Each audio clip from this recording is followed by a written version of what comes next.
नभो अरिहन्ताणं नभो सिद्धाणं नभो आयर्याणं नभो उवस्सायाणं नभो Lowe सव्वसाहुणं नभो अरिहन्ताणं नभो सिद्धाणं नभो आयर्याणं नभो उवस्सायाणं नभो Lowe सव्वसाहुणं नभो वरिहन्ताणं नभो सिद्धाणं नभो वायरियाणं नभो उवस्सायाणं नभो Lowe सव्वसाहुणं ऐसो पञ्चनमुपकारो सव्वपावपणासनो मङ्गलाणं च सव्वेसि परमं हवै मङ्गलम् मङ्गलं भगवान् वीरो मङ्गलं गवतमो गणी मङ्गलं कुन्दकुन्दार्यो जैनधर्मोऽस्तु मङ्गलम्। जय जितेंद्र सभी को। हम लोग द्रव्य संग्रह का भी मंगलाचरण कर लेते हैं।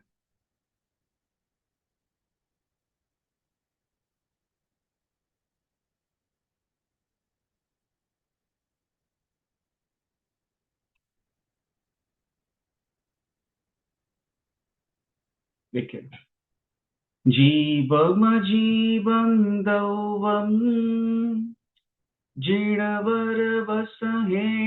जेणणीदिष्ठम् देवीन्द्रबिन्दवन्दम् वन्दे तं सर्वदा शिरसा। जय जगन्नाथ सभी को। तो चलिए, अपना काफी एक ब्रेक हो गया है। तो किसी को याद है हमने पिछले 2-3 सेशन में कौन से विषय पे चर्चा की थी?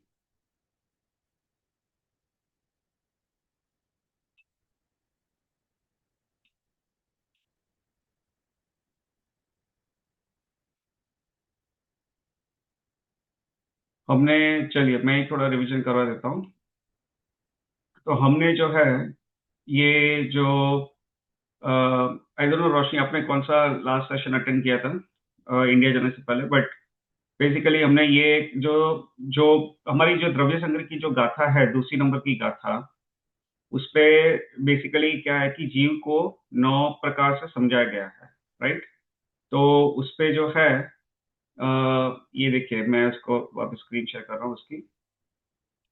ये देखिए, जीव को 9 प्रकार से समझाया गया है। तो जीवो ओगमो अमुत्तिकर्ता सदेह परिमाणो भोक्ता संसारथो सिद्धोसो विश्वसो डगई। ठीक है, तो जीव कैसा है? जीव जीता है, जीव उपयोगमय है, यानी ज्ञान और दर्शन उपयोग वाला है। फिर जीव अमूर्तिक है, जीव करता है, जीव अपने देह के प्रमाण है, सदेह परिमाणों।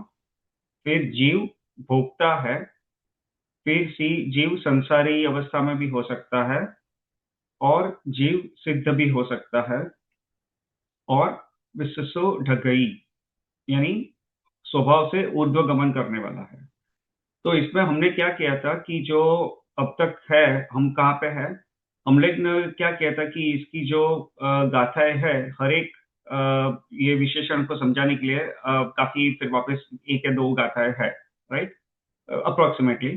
तो जैसे जीव उपयोगमय है, तो उसमें ज्ञान उपयोग, दर्शन उपयोग, ज्ञान उपयोग के कितने प्रकार है, दर्शन उपयोग के कितने प्रकार है, ये सबकी उसकी डेडिकेटेड गाथाएं थी। फिर वैसे ही जीव अमूर्तिक है, तो उसकी अमूर्तिक पने को समझाने के लिए उसकी अलग वापस गाथाएं थी, डिटेल में समझाने के लिए। तो इस तरह से हमने ये सब जो गाथा है वो सब की। और उसमें जो लास्ट थोड़े सेशंस थे, उसमें क्या समझा था हमने? जीव जो संसारी अवस्था में जो जीव होता है, उसके बारे में समझा था। तो उसकी 2 या 3 गाथाएं थी, जिसमें 14 जीव समास को हमने समझा था। फिर उसमें जो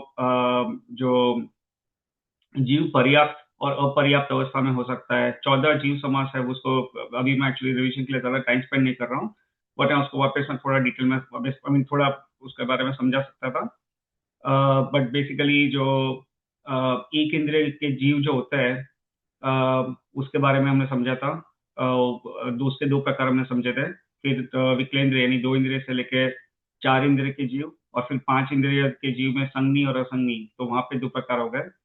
और फिर वो जो सात प्रकार हुए टोटल, उसके वापस पर्याप्त और अपर्याप्त, तो ये दो प्रकार हो गए। तो 7 × 2 = 14। तो वो जो 14 जीव समास है उसके बारे में समझा था।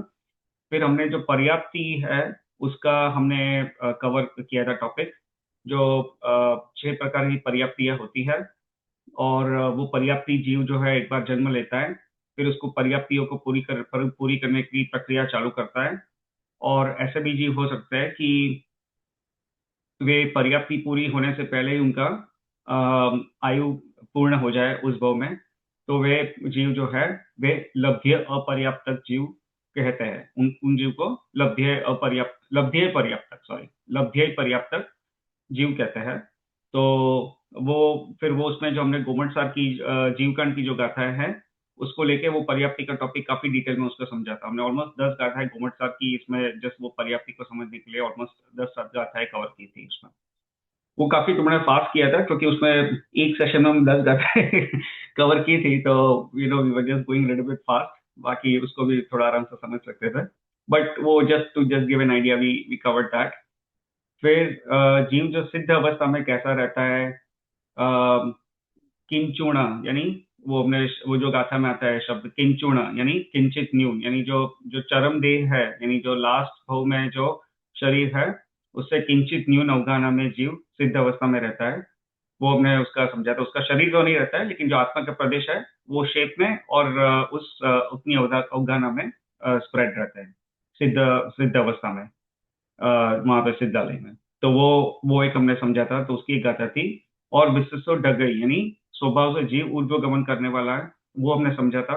क्योंकि जब जीव कर्म रहित हो जाता है, यानी जब जैसे कोई भी केवल ज्ञानी है और उनका आयुष्य पूर्ण होता है, उनका निर्वाण निर्वाण होता है, तो निर्वाण के समय क्या होता है कि उनका सब कर्मों का अभाव हो जाता है और आत्मा जो है वो कर्म रहित हो जाता है।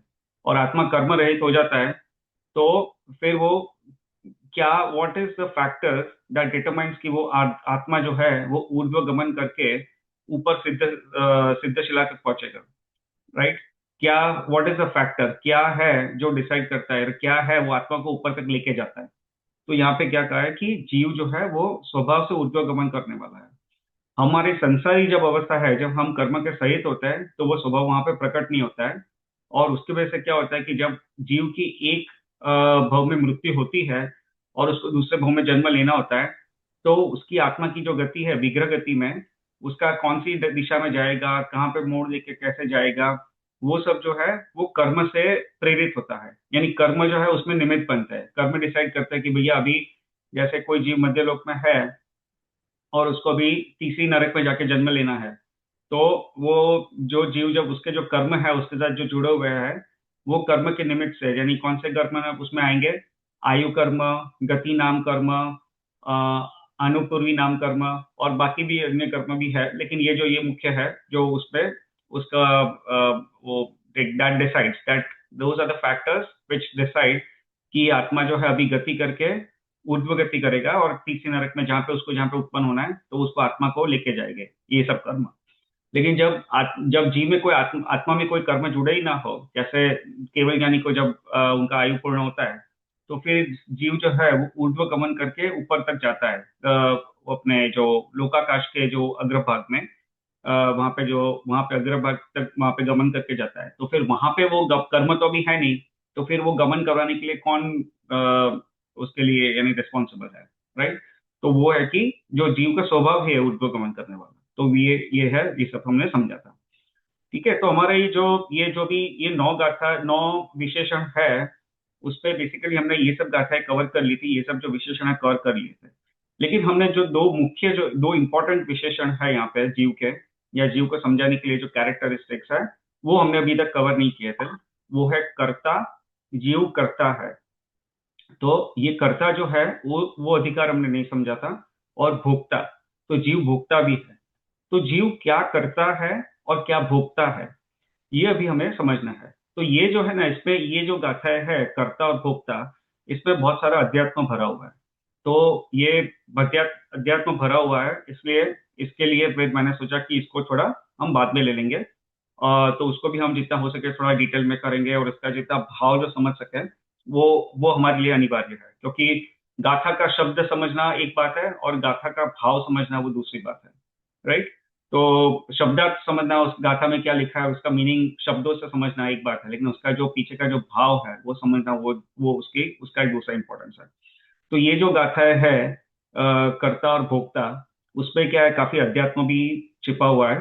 तो इसलिए फिर मैंने सोचा कि इसको, ये दो गाथाएं को हम अंत में लेंगे। तो अभी हमारी जो बाकी सब गाथाएं हैं द्रव्य संग्रह की, गाथाएं नहीं, जीव, नॉट द्रव्य संग्रह की, ये जो जीव अधिकार है उसकी बात कर रहा हूँ। तो जो जीव अधिकार है उसकी जो नौ, ये जो कैरेक्टरिस्टिक्स है उसमें से 7 कैरेक्टरिस्टिक्स हमारे पूर्ण हो चुके हैं, उसका हमने डिस्कशन कर लिया है हमारी जो द्रव्य संग्रह की जो स्पेसिफिक गाथा है उनके माध्यम से। तो अभी आज हम जो है ये कर्ता अधिकार है उसको हम समझेंगे। तो कर्ता अधिकार जो है वो है गाथा नंबर 8 है। ठीक है। तो इस पे आज हम समझेंगे कि जीव किस चीज का करता है, जीव क्या करता है और जीव क्या नहीं करता है, ये दोनों हम समझेंगे। ठीक है। चलिए। तो अभी अम, एक सामान्य से पहले एक डिस्कशन शुरू करते हैं, फिर we will I last some specific questions. चलिए, एक्चुअली अपने पास टाइम शायद थोड़ा कम ही रहा है, तो अम, थोड़ा मैं चलो फास्ट ही क्वेश्चंस पूछ लेता हूँ थोड़ा, फिर will get to the point. तो इसमें जीव जीव क्या करता है, जीव किस चीज को कर सकता है, जीव किस चीज का रिस्पॉन्सिबल है, कौन से कार्य करने का रिस्पॉन्सिबल है। किसी को कुछ, किसी का कोई भी ओपिनियन हो, don't worry about whether your answer is correct और रॉन्ग, बट किसी का भी कुछ ओपिनियन हो तो कह सकते हैं। यानी क्या प्रश्न, जीव उधर में आने के बाद में क्या करता है, ये पूछा आपने? हाँ, यानी आंटी जो क्वेश्चन ये है कि जीव जो है, हम लोग सब जीव है, राइट। तो हम्म। जीव जो है वो क्या करता है, क्या कर सकता है, किस कर्म बंध तो करता ही करता है सभी कार्यों में, और कर्म कर्म निर्जरा भी बंध। करते रहता है। अच्छा, चलो आंटी ने एक अच्छा पॉइंट कहा कि आज जीव जो है वो कर्म बंद करता है, राइट। तो कर्म चलो, एक निर्जरा अच्छा भी गुड करता पॉइंट। है। हाँ, कर्म निर्जरा भी करता है। ठीक है। फिर और किसी और को। एक आत्मविकास के अपेक्षा कार्य भी से करते रहता है। एक, एक अपेक्षा से हाँ, नीरव भाई क्या बोल रहे हैं, कौन सी अपेक्षा से एक क्या बोल रहे अपेक्षा हो। से वो हाँ हाँ, मतलब वो सिर्फ भाव का करता है, अपना भाव का करता है। हाँ, चलो बहुत अच्छा, बहुत अच्छा नीरव भाई। हाँ, तो नीरव भाई ने काफी, मुझे लगता है थोड़े आगे के ग्रंथ पढ़े हुए लग रहा है, या तो द्रव्य संग्रह पहले पढ़ा है, या तो समय सार पढ़ा है, या तो दूसरे ग्रंथ नहीं, का अभ्यास किया हुआ है। हाँ। तो समय सर अच्छा, चल नीरव रहा भाई ने समय सार चल रहा है, अच्छा बहुत बढ़िया, चलो। चलो बहुत अच्छी बात। तो नीरव भाई ने भी अच्छा पॉइंट कहा, आंटी ने कहा वो भी एक अपेक्षा से गलत नहीं है, तो उसी का भी आज गाथा में आएगा। तो आंटी ने कहा कि जीव अपने कर्मों का करता है, तो वो भी एक अपेक्षा से गलत नहीं है, यानी एक इसको समझने वाली बात है, तो उसको हम समझेंगे। और नीरव भाई ने कहा कि अपने भावों का करता है जीव, राइट।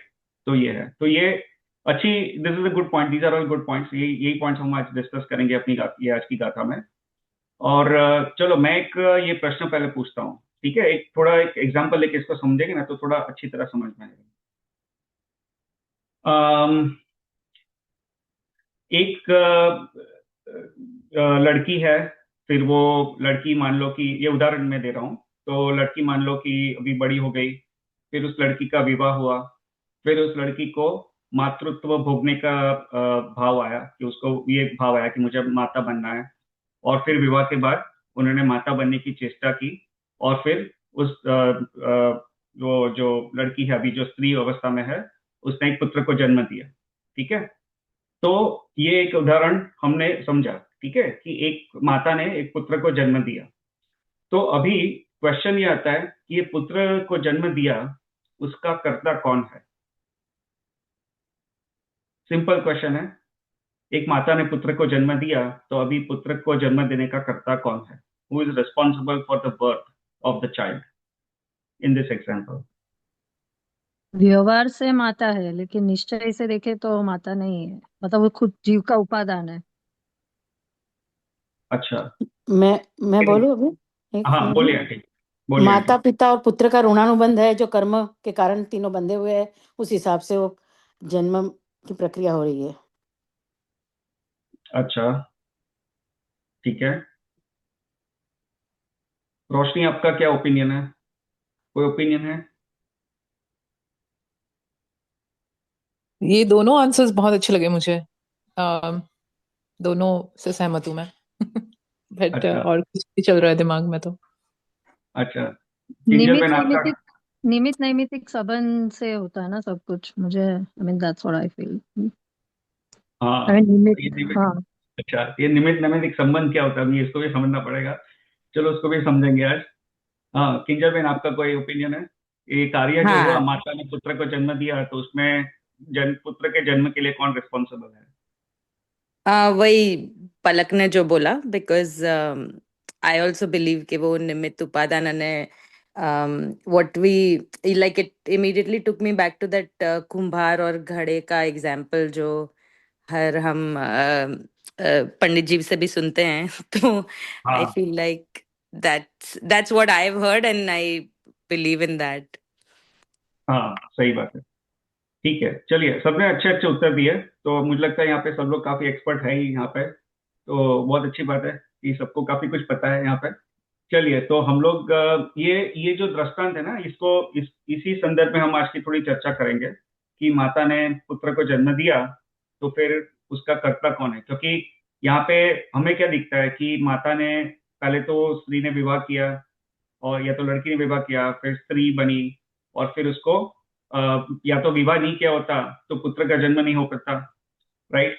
फिर विवाह किया, उसके बाद पुत्र जन्म की चेष्टा हुई, उसको स्त्री माता बनने की चेष्टा हुई, इच्छा हुई, फिर उसने इस तरह से प्रयास किया और फिर उसको पुत्र का जन्म हुआ, राइट? तो यहाँ पे देखने में तो ये लगता है कि भैया माता जो है उसने पुत्र को जन्म दिया, राइट? देखने में तो ये आता है, लेकिन वास्तविकता क्या है, ये ये हमें एक थोड़ा समझना चाहिए इसको। तो इसको हम पहले इसकी जो द्रव्य संग्रह की जो गाथा है वो अ, हम समझ लेते हैं, और इसमें दूसरे भी फैक्टर्स है जो मैं ज्यादा डिटेल में नहीं गया कि भैया माता ने जब गर्भ धारण किया, तो फिर वो जो गर्भ का ध्यान रखा, प्रॉपर उसने 9 महीने तक गर्भ को सही सलामत उसको देखभाल की, और फिर पुत्र का जन्म हुआ, और फिर उसके बाद भी पुत्र की देखभाल की, तब जाके पुत्र जब बड़ा होता है, स्वस्थ होता है और ये सब होता है, राइट? तो इसमें माता क्लियरली दिख रहा है कि माता जो है वो पुत्र का करता है, या पुत्र या पुत्री जो भी उसका बालक का जन्म हुआ उसका उसकी कर्ता माता है, ऐसा क्लियरली हमें प्रतीत होता है, ठीक है? परंतु वास्तविकता कुछ अलग हो सकती है। तो अभी चलो पहले हम जो द्रव्य संग्रह की जो गाथा है वो पहले पढ़ लेते हैं, और उसके बाद फिर इसको हम समझेंगे, इस उदाहरण पे, इस दृष्टांत पे वापस हम आएंगे, और फिर इसको हम समझने का प्रयास करेंगे। ठीक है, चलिए मैं अपनी स्क्रीन शेयर करता हूँ।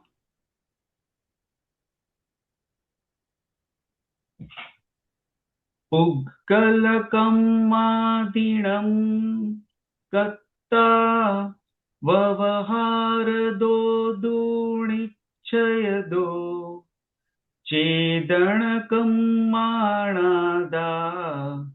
शुद्धणया शुद्धभावाणम्। इसको वापस एक बार पढ़ लेंगे। पुग्गलकम्मादिणं कत्ता ववहारदो दूणिच्छयदो चेदणकम्माणादा शुद्धणया शुद्धभावाणम्। ठीक है, देखिए ये गाथा में क्या कहा है आचार्य ने, ये द्रव्य संग्रह की अपनी गाथा नंबर 8 है। तो इसमें आचार्य ने क्या कहा है कि पहले इसका हम शब्दार्थ समझ लेते हैं। पुग्गल कम्मादीणम कत्ता व्यवहार दो, यहाँ पे ठीक है, यहाँ पे इतने 3 शब्दों को पहले समझ लेते हैं। पुग्गल कम्माणी पुग्गल कम्मादीणम कत्ता व्यवहार दो, यानी व्यवहार दो यानी व्यवहार से पुग्गल कम्मादीणम यानी पुद्गल कर्म आदि का कर्ता है, कर्ता यानी कर्ता। तो व्यवहार से और यहाँ पे कौन? आदा, यानी ये नेक्स्ट लाइन में आता है चेदन कम्मा आदा, यानी ये आदा यानी जीव, व्यवहार से जीव किसका करता है? पुद्गल कर्म आदि का करता है। ठीक है, ये यहाँ पे इसका अर्थ हुआ, व्यवहार से जीव पुद्गल कर्म आदि का करता है। और निश्चय दो, निश्चय से, यहाँ पे निश्चय दो को अशुद्ध निश्चय नहीं लेना है, तो और निश्चय से चेदन कम्माणादा, यानी चेतन कर्म का करता है आत्मा। आदा यानी ये आदा, आदि यहाँ पे संधि विच्छेद करेंगे तो इसका चेदन कर्म और आदा ये ऐसा आएगा। तो चेतन कर्म का करता है आत्मा, यानी व्यवहार से पुद्गल कर्म का करता है। निश्चय से, यहाँ पे निश्चय है, उसको अशुद्ध निश्चय नहीं लेना है, तो अशुद्ध निश्चय नहीं से चेतन कर्म का करता है आत्मा। और शुद्ध नया, यानी शुद्ध निश्चय नहीं से शुद्ध भावाणम, यानी शुद्ध भावों का करता है। ठीक है, तो यहाँ पे आचार्य ने क्या कहा है कि 3 प्रकार से जीव किस चीज का करता है वो कहा है, 3 प्रकार से कहा है। और यहाँ पे क्या है, नई की विवक्षा लगाई है, राइट। तो कौन से नई से किस चीज का आत्मा करता है उसको समझाया है। यहाँ पे 3 नए की विवक्षा लगाई है। तो जो पहला है व्यवहार नहीं से जीव जो है वो पुद्गल कर्मों का करता है। ठीक है, फिर निश्चय नहीं दो, यानी अशुद्ध, यहाँ पे अशुद्ध निश्चय नहीं लेना है, तो अशुद्ध निश्चय नहीं से चेतन कर्मों का करता है। और शुद्ध निश्चय नहीं से शुद्ध भावों का करता है। ठीक है, तो इसका ये इस तरह से शब्दार्थ होगा। शुद्ध नया यानी शुद्ध नहीं से शुद्ध भावाणम, यानी शुद्ध भावों का करता है। ठीक है, तो अभी इसको हम समझेंगे कि इसका अर्थ क्या हुआ। देखिए, हमने शब्दों का अर्थ तो समझ लिया कि पुद्गल कम्मा दीणम, यानी पुद्गल कर्म आदि का कर्ता व्यवहार नहीं से, और निश्चय नहीं से चेतन कर्म आदि का कर्ता, और शुद्ध नहीं से शुद्ध भाव का कर्ता। ठीक है, तो ये इसका जैसा शब्दार्थ हो गया। ठीक है, तो ये ऐसा है, लेकिन अब इसका अर्थ क्या हुआ, इसका क्या मीनिंग हुआ, तो इसको अभी हम समझते हैं। तो अभी व्यवहार नहीं से पहले इसको समझ लेते हैं, ये 3 शब्द जो है उसको समझ लेते हैं। कर्ता व्यवहार दो पुद्गल कम्मा दीणम। देखिए यहाँ पे क्या लिखा है, पुद्गल कर्म आदि। तो यहाँ पे क्या है कि जो कर्म है, कर्म क्या है, कर्म जो है वो पुद्गल द्रव्य है। देखिए, जो पुद्गल द्रव्य है उसकी अलग अलग वर्गणाएं होती है, अलग अलग प्रकार की वर्गणाएं होती है। जैसे भाषा वर्गणा, तो हम जो स्पीच करते हैं ना, जो साउंड वेव्स, वो भी पुद्गल है, भाषा वर्गणा। फिर मनोवर्गणा, तो मनोवर्गणा जैसे हमारे ब्रेन वेव्स, हम सोचते हैं तो मन में से ब्रेन वेव्स उत्पन्न होता है। किसी ने अगर वो कोई स्लीप स्टडी की होगी तो जैसे वो स्लीप एपनी है, और उसके लिए अगर किसी ने कोई स्लीप स्टडी की होगी डॉक्टर के पास, तो आपने देखा होगा कि वो सिर के ऊपर बहुत सारे प्रोब्स लगाते हैं, राइट। तो उससे क्या करते हैं कि वो डॉक्टर जो है वो ब्रेन वेव्स मेजर करता है, वो कि वो सोने के टाइम क्या क्या ब्रेन में वेव्स आ रहे हैं, क्या क्या किस तरह से ब्रेन वेव्स आ रहा है, उसकी ब्रेन की एक्टिविटीज क्या है, वो सब तो वो ट्रैक करता है। तो ब्रेन वेव्स है वो भी एक प्रकार का पुद्गल का, ये है पुद्गल की वर्गणा है। और वैसे ही ये कर्म जो है वो कार्मण वर्गणा, वो भी पुद्गल की एक प्रकार की वर्गणा है, तो वो कार्मण वर्गणा है। तो वो कार्मण वर्गणा जो है, जब हम जीव कर्म का बंद करता है तो वो कार्मण वर्गणा जो है वो कर्म रूप परिणमित होके वो जीव के आत्मा से चिपक जाती है, यानी आत्मा से चिपक जाती है, जीव के साथ चिपक जाती है नहीं, ऐसा एक स्थूल रूप से ऐसा कहते हैं। ठीक है, उसका एसोसिएशन हो जाता है, वो कार्बन वर्गणा और जीव का वहां पे एसोसिएशन हो जाता है। ठीक है, तो ये हमने बात पहले भी की थी। तो जो पुद्गल कर्म, तो जो 8 प्रकार के जो कर्म है, जो द्रव्य कर्म है, उसको पुद्गल कर्म भी कहते हैं। तो 8 प्रकार के कर्म है, ज्ञानावर्णीय, दर्शनावर्णीय, मोनीय, आयुष्य, नाम, गोत्र, अंतराय और वेदनीय। मैंने ऑर्डर में नहीं कहा, बट बेसिकली ये 8 प्रकार के जो हम सामान्य से कर्म कहते हैं, तो उसको हम द्रव्य कर्म कहते हैं या तो पुद्गल कर्म कहते हैं। द्रव्य कर्म या पुद्गल कर्म क्यों कहते हैं उसको? क्योंकि वो पुद्गल से बने हुए, कार्बन वर्गणा से बने हुए, राइट। तो आत्मा जो है वो व्यवहार से पुद्गल कर्म आदि का करता है। पुद्गल कर्म और आदि, आदि को पहले हम बाद में समझेंगे, पहले पुद्गल कर्म कब करता है। यानी जैसे कि आज मान लो कि किसी ने हिंसा की, किसी ने कोई अशुभ कार्य किया, किसी ने मन में कोई विकार भाव किया, किसी ने किसी के प्रति द्वेष किया, क्रोध किया, तो उसने कर्म का बंध किया उस जीव ने, राइट।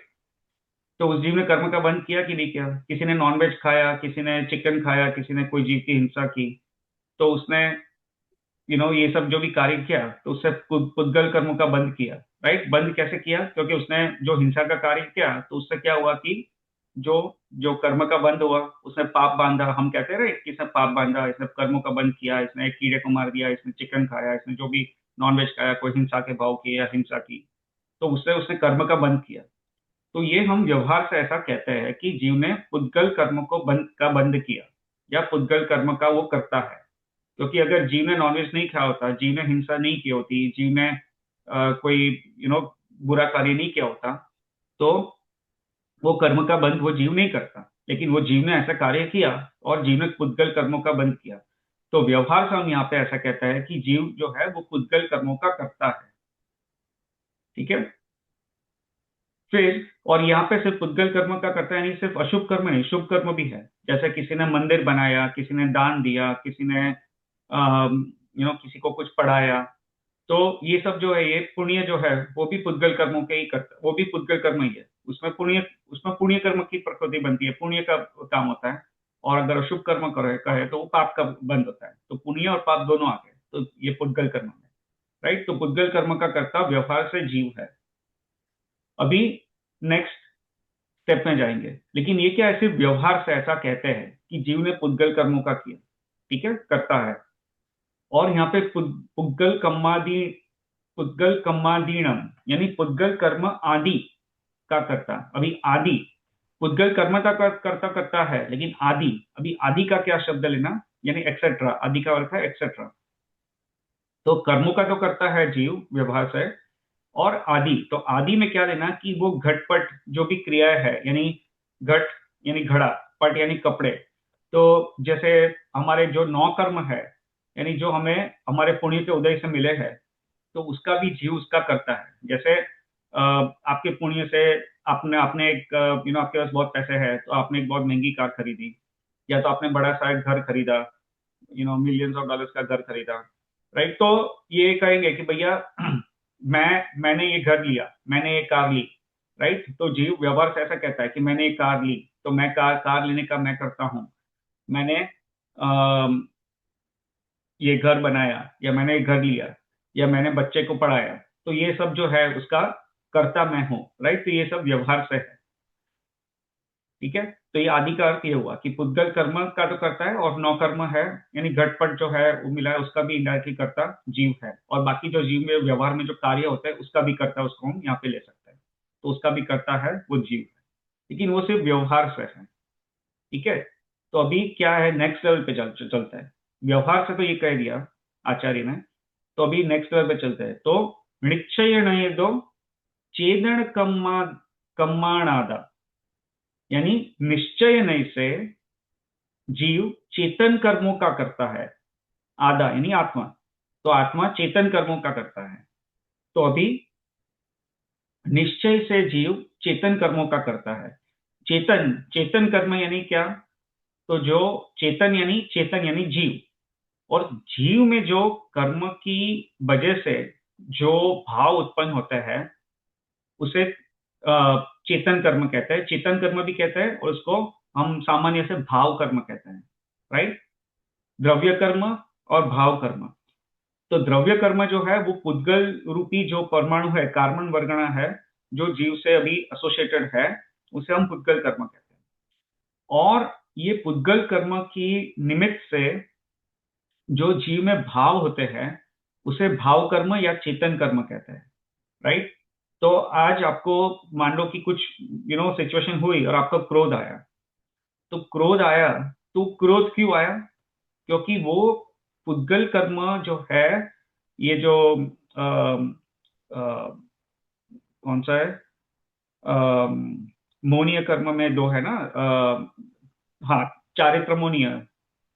तो जो चारित्र मोनीय कर्म जो है उसका उदय है और उसकी वजह से क्रोध आता है, उत्पन्न होता है। ये देखिए, क्रोध, मान, माया, लोभ, उसके जो 4 प्रकार, तो 16 प्रकार हो गए, और उसके ऊपर प्लस 9 कर्म होते हैं। तो जैसे हास्य, रति, अरति, जोग, भय, जुगुप्सा, स्त्रीवेद, पुरुषवेद, नपुंसक वेद, ये 9 कर्म हो गए। तो ये जो 4, ये जो क्रोध, मान, माया, लोभ, कषाय जो है वो, और उसके वापस 4 लेवल होता है, अनंत, अनुबंधी, अप्रत्याख्यानी, प्रत्याख्यानी और संजवलन। तो ये 4, तो 4 मल्टीप्लाइड बाई 4 इज 16, 16 प्लस 9, 9 कर्म इज 25। तो इस तरह से 25 जो ये जो है वो चारित्र मोहनीय कर्म की प्रकृतियां है। जो जिसने कर्म का सब ये सब पढ़ा होगा तो उनको ये सब पता होगा, लेकिन अगर नहीं पता तो कोई इसको टेंशन लेने की बात नहीं है। तो ये जो चारित्र मोहनीय कर्म की प्रकृतियां है, और चारित्र मोहनीय कर्म के उदय से ये जीव में इस तरह से भाव उत्पन्न होते हैं कि क्रोध का भाव, लोभ का भाव, राग और द्वेष, ये सब जो है वो सब चारित्र मोहनीय कर्म के उदय से होता है। तो चेतन कर्मों का आता है, यानी जो जीव में ये भाव उत्पन्न हुए, जो भी ये भाव उत्पन्न होते हैं, शुभ भाव, अशुभ भाव, ये सब जो भी ये सब भाव उत्पन्न होता है, इसका कर्ता कौन है? यानी जीव। लेकिन यानी जीव जो शुद्ध निश्चय नहीं से, सॉरी, अशुद्ध निश्चय नहीं से, अशुद्ध निश्चय नहीं से जीव चेतन कर्मों का करता है, यानी जो इस तरह से जो शुभ और अशुभ भाव जो जीव में उत्पन्न होता है उसका करता है। नीरव मैंने बताया था, जो आंटी ने बताया था स्टार्टिंग में कि जीव कर्मों का करता है, राइट? तो ये पुद्गल कर्म आंटी ने जो बताया था वो व्यवहार नहीं से बताया था कि पुद्गल कर्मों का करता जीव। फिर नीरव भाई ने बताया था कि जीव अपने भावों का करता है। एक्चुअली नीरव भाई ने शायद वो शुद्ध भाव इसका बताया था, ये जो शुद्ध नहीं का बताया था।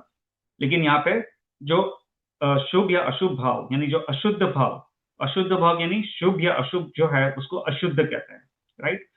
तो अशुद्ध भाव यानी शुभ और अशुभ भाव जो है उसका कर्ता जीव है। कौन से? अशुद्ध निश्चय में से। ठीक है, वो सेकंड पॉइंट पे आ गया। अभी थर्ड पॉइंट पे है शुद्धनया शुद्ध भावाणम, यानी शुद्ध निश्चय नहीं से। शुद्ध निश्चय नहीं से जीव जो है सिर्फ और सिर्फ अपने शुद्ध भावों का करता है, अशुद्ध भाव नहीं। यहाँ पे देखिए, शुद्ध भावाणम, ये शुद्ध लिखा, राइट? तो शुद्ध का ऑपोजिट है अशुद्ध, और अशुद्ध के अंदर 2 भाव आ जाएंगे, शुभ और अशुभ। ठीक है, तो वो शुभ और अशुभ भाव है वो यहाँ पे आ गए। और यहाँ पे जो है शुद्ध भावाणम, यानी निश्चय नहीं से जीव जो है अपने सिर्फ शुद्ध भावों का ही करता है और वो कुछ नहीं करता है। ठीक है, तो ये है। तो यहां तक हमने इसको पहले यहाँ पे समझा। कुछ समझ में आया कि नहीं आया? पहले मैं ये जानना चाहता हूँ। तो पहले I just want to take a pause and see कि कुछ समझ में आया कि नहीं आया, और उसके बाद फिर मैं आगे थोड़ी और चर्चा करूंगा। ठीक है, रोशनी को समझ में आया, चलो अच्छी बात है। ठीक है, चलिए। तो अभी अभी यहाँ पे just let me check some points that I have.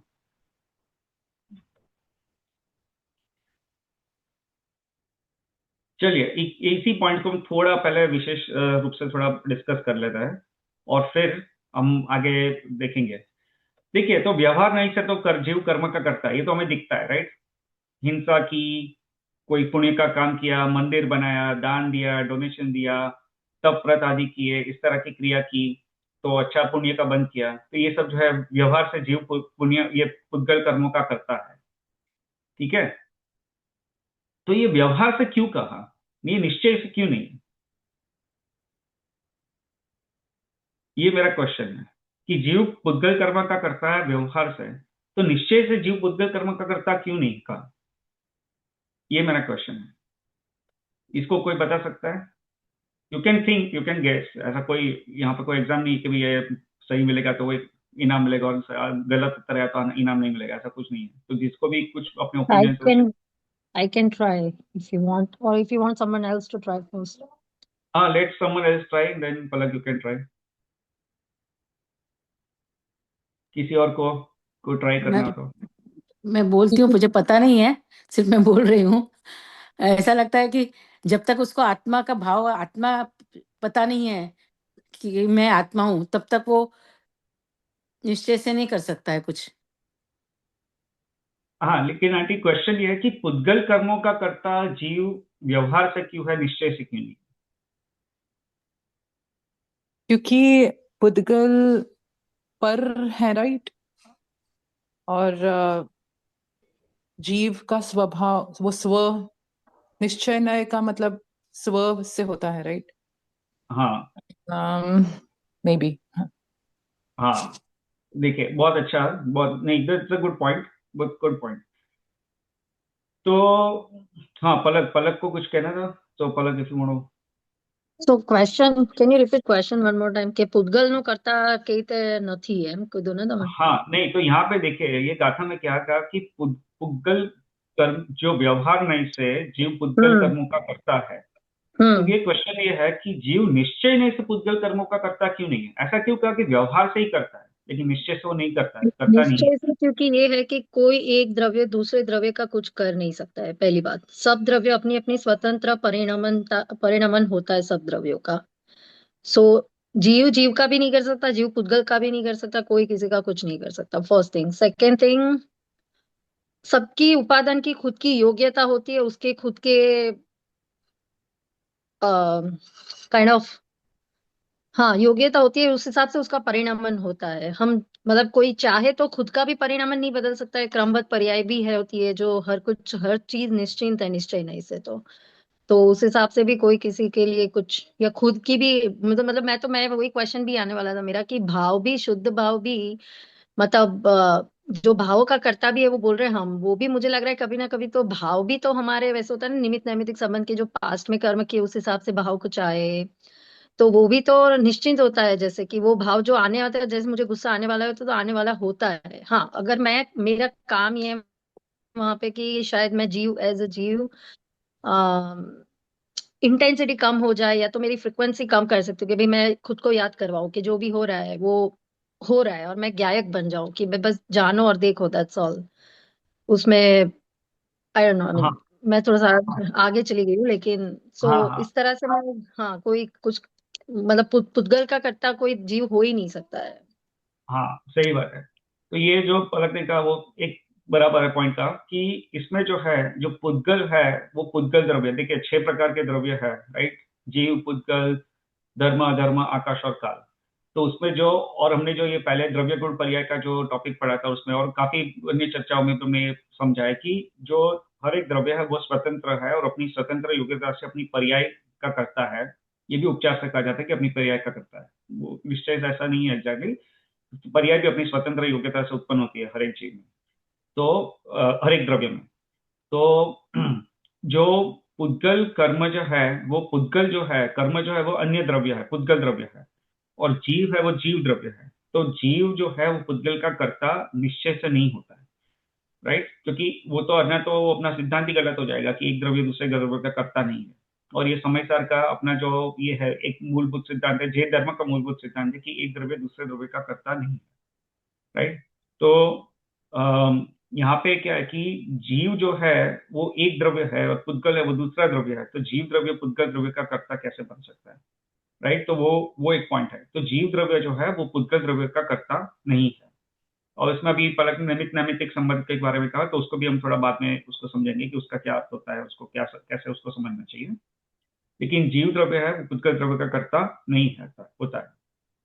तो इसलिए, लेकिन व्यवहार समय ऐसा लगता है कि भैया इसने पाप किया, इसने हिंसा की और उसने पाप का बंद किया, तो हिंसा की और उसने पाप कर्मों का बंद किया, तो उसने, हम ऐसा व्यवहार से हम कहते हैं, क्योंकि उनमें ऐसा एक उपचार समय या व्यवहार से ऐसा दिखता है, राइट? दूसरा, रोशनी का कि व्यवहार जो नहीं है वो क्या है कि पर द्रव्य की अपेक्षा से वो उसको कहा जाता है। यानी व्यवहार समय ऐसा कहता है कि जीव ने पुद्गल कर्म बांधे, राइट? क्योंकि जीव एक द्रव्य है और पुद्गल अन्य द्रव्य है। तो वास्तव में ऐसा नहीं है, लेकिन जब व्यवहार से हम ऐसा कहता है कि भैया जीव ने पुद्गल का किया, कुछ किया, राइट? पुद्गल का परिणमन करवाया, या उसके उसके उसके अंदर वो रिस्पॉन्सिबल था। तो व्यवहार नहीं का कथन है, लेकिन वास्तव में ऐसा नहीं है। यहाँ पे व्यवहार नहीं से कहा, यानी उसका अर्थ यह था कि वो अस्थि से कहा कि अस्थि से ये जीव जो है पुद्गल कर्मों का करता है, यानी नास्ति से उसका अर्थ ये हुआ कि जीव पुद्गल कर्मों का व्यवहार से है, यानी नास्ति, उसका अगर नास्ति पक्ष लेंगे तो निश्चय से जीव पुद्गल कर्मों का करता नहीं है। ये 3 शब्द है ना, ये 3 शब्द, उसी को उसको अलग शब्दों में मुझे कहना है। देखिए, अगर स्ट्रेट वे में कहूँ तो ऐसा है कि अस्थि से कहूँ तो कि जीव व्यवहार से पुद्गल कर्मों का करता है, लेकिन उसको नास्ति पक्ष से कहूँ तो निश्चय से जीव पुद्गल कर्मों का करता नहीं है। इसका इस तरह से भी पढ़ सकता है, राइट? नास्ति से जीव पुद्गल कर्मों का करता निश्चय से नहीं है, उसका अर्थ ये हुआ। ठीक है, चलिए, तो ये एक पॉइंट हमने कवर किया कि जीव निश्चय से पुद्गल कर्मों का करता नहीं है। अभी उसको हम वापस आगे समझेंगे थोड़ा डिटेल में। फिर ऋक्षय दो चेदन कम्माणादा, यानी निश्चय, यहाँ पे अशुद्ध निश्चय नहीं लेना है। अशुद्ध निश्चय नहीं से जीव चेतन कर्मों का करता है। तो ये भाव जो उत्पन्न हुए, राइट, अपने मन में जो भी भाव उत्पन्न हुए, विकार भाव उत्पन्न हुए, रागादि भाव, राग, द्वेष, क्रोध, मान, माया, लोभ, कुछ अच्छा लगा, कुछ बुरा लगा, मुझे ये फूल की सुगंध बहुत अच्छी लगी, अरे मुझे ये यहाँ के जो इस जगह की जो दुर्गंध है वो अच्छी नहीं लगी, मुझे BMW कार अच्छी पसंद है, मुझे कोई सस्ती वाली कार पसंद नहीं है, मुझे इस पे बहुत क्रोध आ रहा है। ये सब जो भाव है, वो भाव किसमें हुए, किसने किए? जीव ने किए कि पुद्गल ने किए? ये सब भाव किसमें उत्पन्न होता है? अरे कोई तो बोलो, ऑप्शन है, आई जीव थिंक या पुद्गल? जीव हाँ, जीव जीव जीव में होता है। जीव में होता है। तो जीव ने किए कि जीव ने नहीं किए? नहीं जीव में किए उत्पन्न तो, जी, हाँ, जीव में उत्पन्न तो होते हैं, चलो वो बात तो बराबर है, लेकिन जीव ने किए कि जीव ने नहीं किए? तो आप किसने, किंजल बेन ने बोला शायद, राइट, कि नहीं हाँ किए। हाँ, हाँ, तो ये भाव जीव में नहीं किए, ऐसा कैसे कह सकते हैं किंजल बेन? क्योंकि वो क्योंकि जीव, हाँ, फिर उसमें वो कर्ता भाव ही आया ना कि मतलब it's difficult to explain actually. और मैं but I know, I think I know that the answer is कि जीव भी करता नहीं है, वही हम लाइक वो जो अपने हाँ, समयसार जी में भी वही है ना वो या बट इट्स हाँ, डिफिकल्ट टू एक एक्सप्लेन एक फॉर एक मी। हाँ, बात मैं बताऊं, ऐसा हाँ, मुझे हाँ, लगता है कि जीव कर्म पर जब उसको वेदन संवेदन होता है ना, तब कर्मण वर्गना जो आत्मा के पास रहती है, वो जीव को, आत्मा को चिपक जाती है, इससे कर्म बंद होता है। हाँ, हाँ, लेकिन आंटी अपना क्वेश्चन ये कि जो भाव जो हुए जीव के अंदर, रागादि, हाँ विकारादि भाव जो भी हुए जीव के अंदर, हाँ, पर उसका वो जीव, उपयोगी और हाँ, ज्ञान गुण है ना, आत्मा का ज्ञान गुण और उपयोग गुण, हाँ, इससे लेश्या के कारण उसके भाव उत्पन्न होते हैं। लेश्या भी आत्मा के पास में ही है, और लेश्या जैसे होती है संवेदन वेदन संवेदन से, वैसे उसको फिर कर्म चिपक जाते हैं। अच्छा, चलिए ठीक है, वो चलो, will come back to that point. हाँ, अपूर्व भाई को कुछ कहना है? Yeah, actually ये definition मैंने देखा है online. It was pretty good. Actually the point is that कि जो karmic matters है, that is actually going around with us throughout our life. So जितनी भी distance रख सको with Pudgal, those matters, right? Those forms of which keeps you from going to moksha. We should try to stay away from them. That's what I understood the whole thing. अच्छा, ठीक है, नीरव भाई, हाँ, मतलब नीरव भाई को कुछ करना है?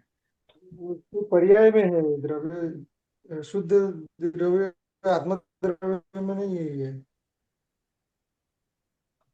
पर्याय में है और द्रव्य में नहीं है, ठीक है, ठीक जीव है, तो कुछ करता ही नहीं है, राइट? जीव मतलब जो हम बोलते हैं ज्ञाता दृष्टा है। एंड हाँ, व्हाट नीरव भाई said, I kind of my line of thought is similar कि जैसे कर्म तो है, हमारे कर्म तो आएंगे जाएंगे, they are around us, but वो भाव के through we build those karmas, so मतलब वो चिपक जाते हैं, बट इट्स नॉट, हम करते नहीं है. अगेन हाँ you might be the best person to हाँ explain it actually. हाँ हाँ कैन ठीक वी है। से दिस वे के जीव में होते हैं ये सब भाव, लेकिन जीव उसका करता नहीं है. काइंड ऑफ पर्याय जो फिक्स होती है वो आती रहती है. और ऐसे भी इसको सोच सकते हैं ना कि कुछ पास्ट में जैसे अभी अशुभ भाव मुझे हुआ फॉर एग्जाम्पल, तो ये होता है कि जो पास्ट में कभी कोई कर्म बंद हुआ है मेरा, वो उसका उदय हुआ है, वो निमित्त बनता है इसमें अभी जो मुझे मेरे मेरे अंदर भाव हुए उसमें. लेकिन तो मतलब हाँ, कर्ता जीव नहीं है वो मतलब सब निमित्त नैमित्तिक संबंध अगर मुझे लगता है उसके साथ होता है. हाँ सही बात है। हम्म. चलिए चलिए मैं समझाता हूँ। तो अपना क्वेश्चन ये था कि जो जीव के अंदर जो रागादि भाव उत्पन्न होते हैं, क्रोधादि भाव उत्पन्न होते हैं, विकारादि भाव उत्पन्न होते हैं, तो इस भाव का कर्ता जीव है कि नहीं है, और अगर जीव नहीं है तो जीव क्यों नहीं है, राइट। तो यहाँ पे क्या कहा कि गाथा में ये कहा है कि अशुद्ध निश्चय से इस भाव का कर्ता जीव है, राइट। यहाँ पे क्या कहा है कि निश्चयण यदो चेदन कम्माणादा, यानी अशुद्ध, यहाँ पे निश्चय नहीं कहा है, लेकिन उसका यहाँ पे अर्थ हमें लेना है अशुद्ध निश्चय नहीं। तो अशुद्ध निश्चय से जीव चेतन कर्मों का करता है, यानी भाव कर्मों का करता है, यानी भाव का करता है, राइट। लेकिन उसका अर्थ यहाँ पे जो अस्थि से लिया, तो अगर नास्ति से अगर लेंगे तो शुद्ध निश्चय से तो जीव इस चेतन भाव का भी करता नहीं है, अर्थात भाव कर्मों का भी करता जीव नहीं है। तो अभी ये क्वेश्चन ये है कि इसको कैसे समझे, क्योंकि ये रागादि भाव विकारादि भाव तो जीव के अंदर ही उत्पन्न हुए, और जीव उसका अगर करता नहीं है तो फिर उसका कर्ता कौन है, राइट, निश्चय से। तो उसका यहाँ पे अर्थ इसका ऐसा लेना है कि जो अभी इसको मैं समझाता हूँ, उससे पहले जस्ट पॉइंट बता रहा हूँ कि यहाँ पे द्रव्य संग्रह ग्रंथ में सिर्फ यहाँ पे एक ही गाथा है, राइट, और इसमें इतने ही शब्द यूज किए। ये समय सार अगर आप ग्रंथ पढ़ोगे तो समय सार में तो इसके सिर्फ कर्ता, ये जीव किसका करता है, द्रव्य कौन से किस चीज का करता है, उसके ऊपर एक बहुत बड़ा चैप्टर है। और उसमें आई थिंक, मुझे पता नहीं है कितनी गाथाएं है, आई think I may have it open, मैं जस्ट एक बार मैं भी देखने की ट्राई करता हूँ। मुझे ये देखिए, ये जो कर्ता कर्म अधिकार है, स्टार्ट फ्रॉम गाथा नंबर 69 समय सार में, एंड इट गोज अंटिल गाथा नंबर 144, यानी आप देख लो कि ऑलमोस्ट 70 से ज्यादा गाथा है, और 70 से ज्यादा तो गाथा है, और उसमें बीच में कलश भी है, ठीक है, अभी कलश भी है अलग अलग। तो आप मानिए 70 गाथा में इसको समझाया गया है, सब मोर देन 70 गाथा में इसको समझाया गया है, ये सिर्फ इतने पॉइंट्स को जो हम यहाँ पे सिर्फ एक गाथा में समझ रहे हैं। लेकिन समयसा ग्रंथ में मोर देन 70 गाथास आर देयर, गाथास एंड कलश अगर मिला दे तो 80-90 या 90 के ऊपर पहुंच जाएगा शायद। तो 90 गाथा या कलश के माध्यम से ये पॉइंट को समझाया गया है। हम लोग यहाँ पे सिर्फ उसको 20-25 मिनट में उसको कवर करने की ट्राई करते हैं, ठीक है। तो ये बहुत ही डेप्थ में एक टॉपिक है, तो और ये समयसा ग्रंथ में और उसको बाद में पढ़ना चाहिए। मैं थोड़ा रेफरेंस देने की ट्राई करूंगा आज का टाइम मिला तो, बट ये है। तो अभी यानी we coming back to the point, तो समयसा ग्रंथ में अगर आप इसको ज्यादा डिटेल में पढ़ोगे तो ये पॉइंट आता है कि जो इस तरह के जो भाव उत्पन्न हुए, और ये हेमंत भाई जब यहाँ पे आए थे कि जो तभी उनको भी ये सब थोड़े प्रश्न पूछे थे, हमने भी पूछे थे पहले। हेमंत भाई से मैंने बात तो हुई थी मेरी, लेकिन ये मुझे यहाँ पे आए थे तब की बात है, या हम लोग एक बार सोनगढ़ गए थे तब उनसे पूछा था मैंने। तो ये सब चीजों का तो समय सार में क्या कहा है कि जो भाव कर्म है वो उसका कर्ता पुद्गल है, यानी जो भाव उत्पन्न हुए, विकारादि भाव, रागादि भाव, कषायादि भाव जो भी उत्पन्न हुए जीव में, उसका कर्ता पुद्गल है। उसका कर्ता पुद्गल कैसे है, तो उसका कर्ता पुद्गल वैसे है कि जो हमने अभी बात की ना, चारित्र मोनीय कर्म। देखिए मोनीय कर्म के दो प्रकार है, दर्शन मोनीय और चारित्र मोनीय। तो दर्शन मुनि क्या है कि जो जीव को सच्चे तत्वों पे श्रद्धा होने नहीं देता है, वो दर्शन मुनि। और चारित्र मुनि क्या होता है कि वो कर्म ऐसा है कि वो जीव को सही आचरण करने से वो रोकता है या सही आचरण करने नहीं देता है, अपने स्वभाव के अनुरूप आचरण करने नहीं देता है। तो हमने जो पूर्व में जो कर्म बांधे थे, वो कर्म के उदय से हमें क्रोध आदि उत्पन्न होते हैं, राइट। ये चारित्र मोहनीय कर्म का उदय है, राइट। तो मैंने वो चारित्र मोहनीय कर्म की बात की ना कि क्रोध मान माया लोभ और उसके 4 भेद, तो 16 भेद हो गए, और फिर 9 कषाय। तो ये जो 25 प्रकार के जो चारित्र मोहनीय कर्म है, वो कर्म जो हमने पूर्व में बांधे थे, उस कर्म के इन्फ्लुएंस की वजह से हमें इस तरह के भाव उत्पन्न होते हैं। क्योंकि जीव का जो स्वभाव है, वो राग आदि, विकार आदि, क्रोध आदि भाव उत्पन्न करना वो जीव का स्वभाव नहीं है। अगर जीव का स्वभाव ऐसा होता कि जीव उसका करता होता, राग का करता होता, क्रोध का करता होता, कषायों का करता होता, तो ये सब जो भाव है वो सिद्ध भगवान में भी होने चाहिए, राइट। अगर जीव का स्वभाव होता, तो अगर जीव उसका करता होता वास्तव में, तो परंतु ऐसा नहीं है। सिद्ध भगवान में इस तरह के विकार भाव नहीं होते। क्यों नहीं होते? क्योंकि उन्हें कर्म का कोई उदय नहीं है, और कर्म का उदय नहीं है तो इस तरह से विकार भाव नहीं होते। तो इसलिए जो रागादि भाव होते हैं, उसका कर्ता वो होते हैं जीव में, लेकिन उसका कर्ता कौन है? वो एक तरह से देखें, एक अपेक्षा से कहे तो उसका कर्ता एक्चुअली पुद्गल है। पुद्गल जो है वो रागादि भाव का कर्ता है, विकारादि भाव का कर्ता है। और इसीलिए यहाँ पे अशुद्ध निश्चय नहीं कहा। ये मैंने कहा ना कि यहाँ पे निश्चय निश्चय ने दो का है, लेकिन निश्चय निश्चय दो यानी वो निश्चय से, लेकिन वो निश्चय यहाँ पे अशुद्ध निश्चय नहीं लेना है। अशुद्ध निश्चय नहीं से जीव अपने भावों का, ये विकारी भावों का करता है। अशुद्ध निश्चय नहीं का कैसे अर्थ लेना है यहाँ पे? अशुद्ध और निश्चय। अशुद्ध जो शब्द है वो किसका प्रतीक है? अशुद्ध प्रतीक है, परद्रव्य का प्रतीक है।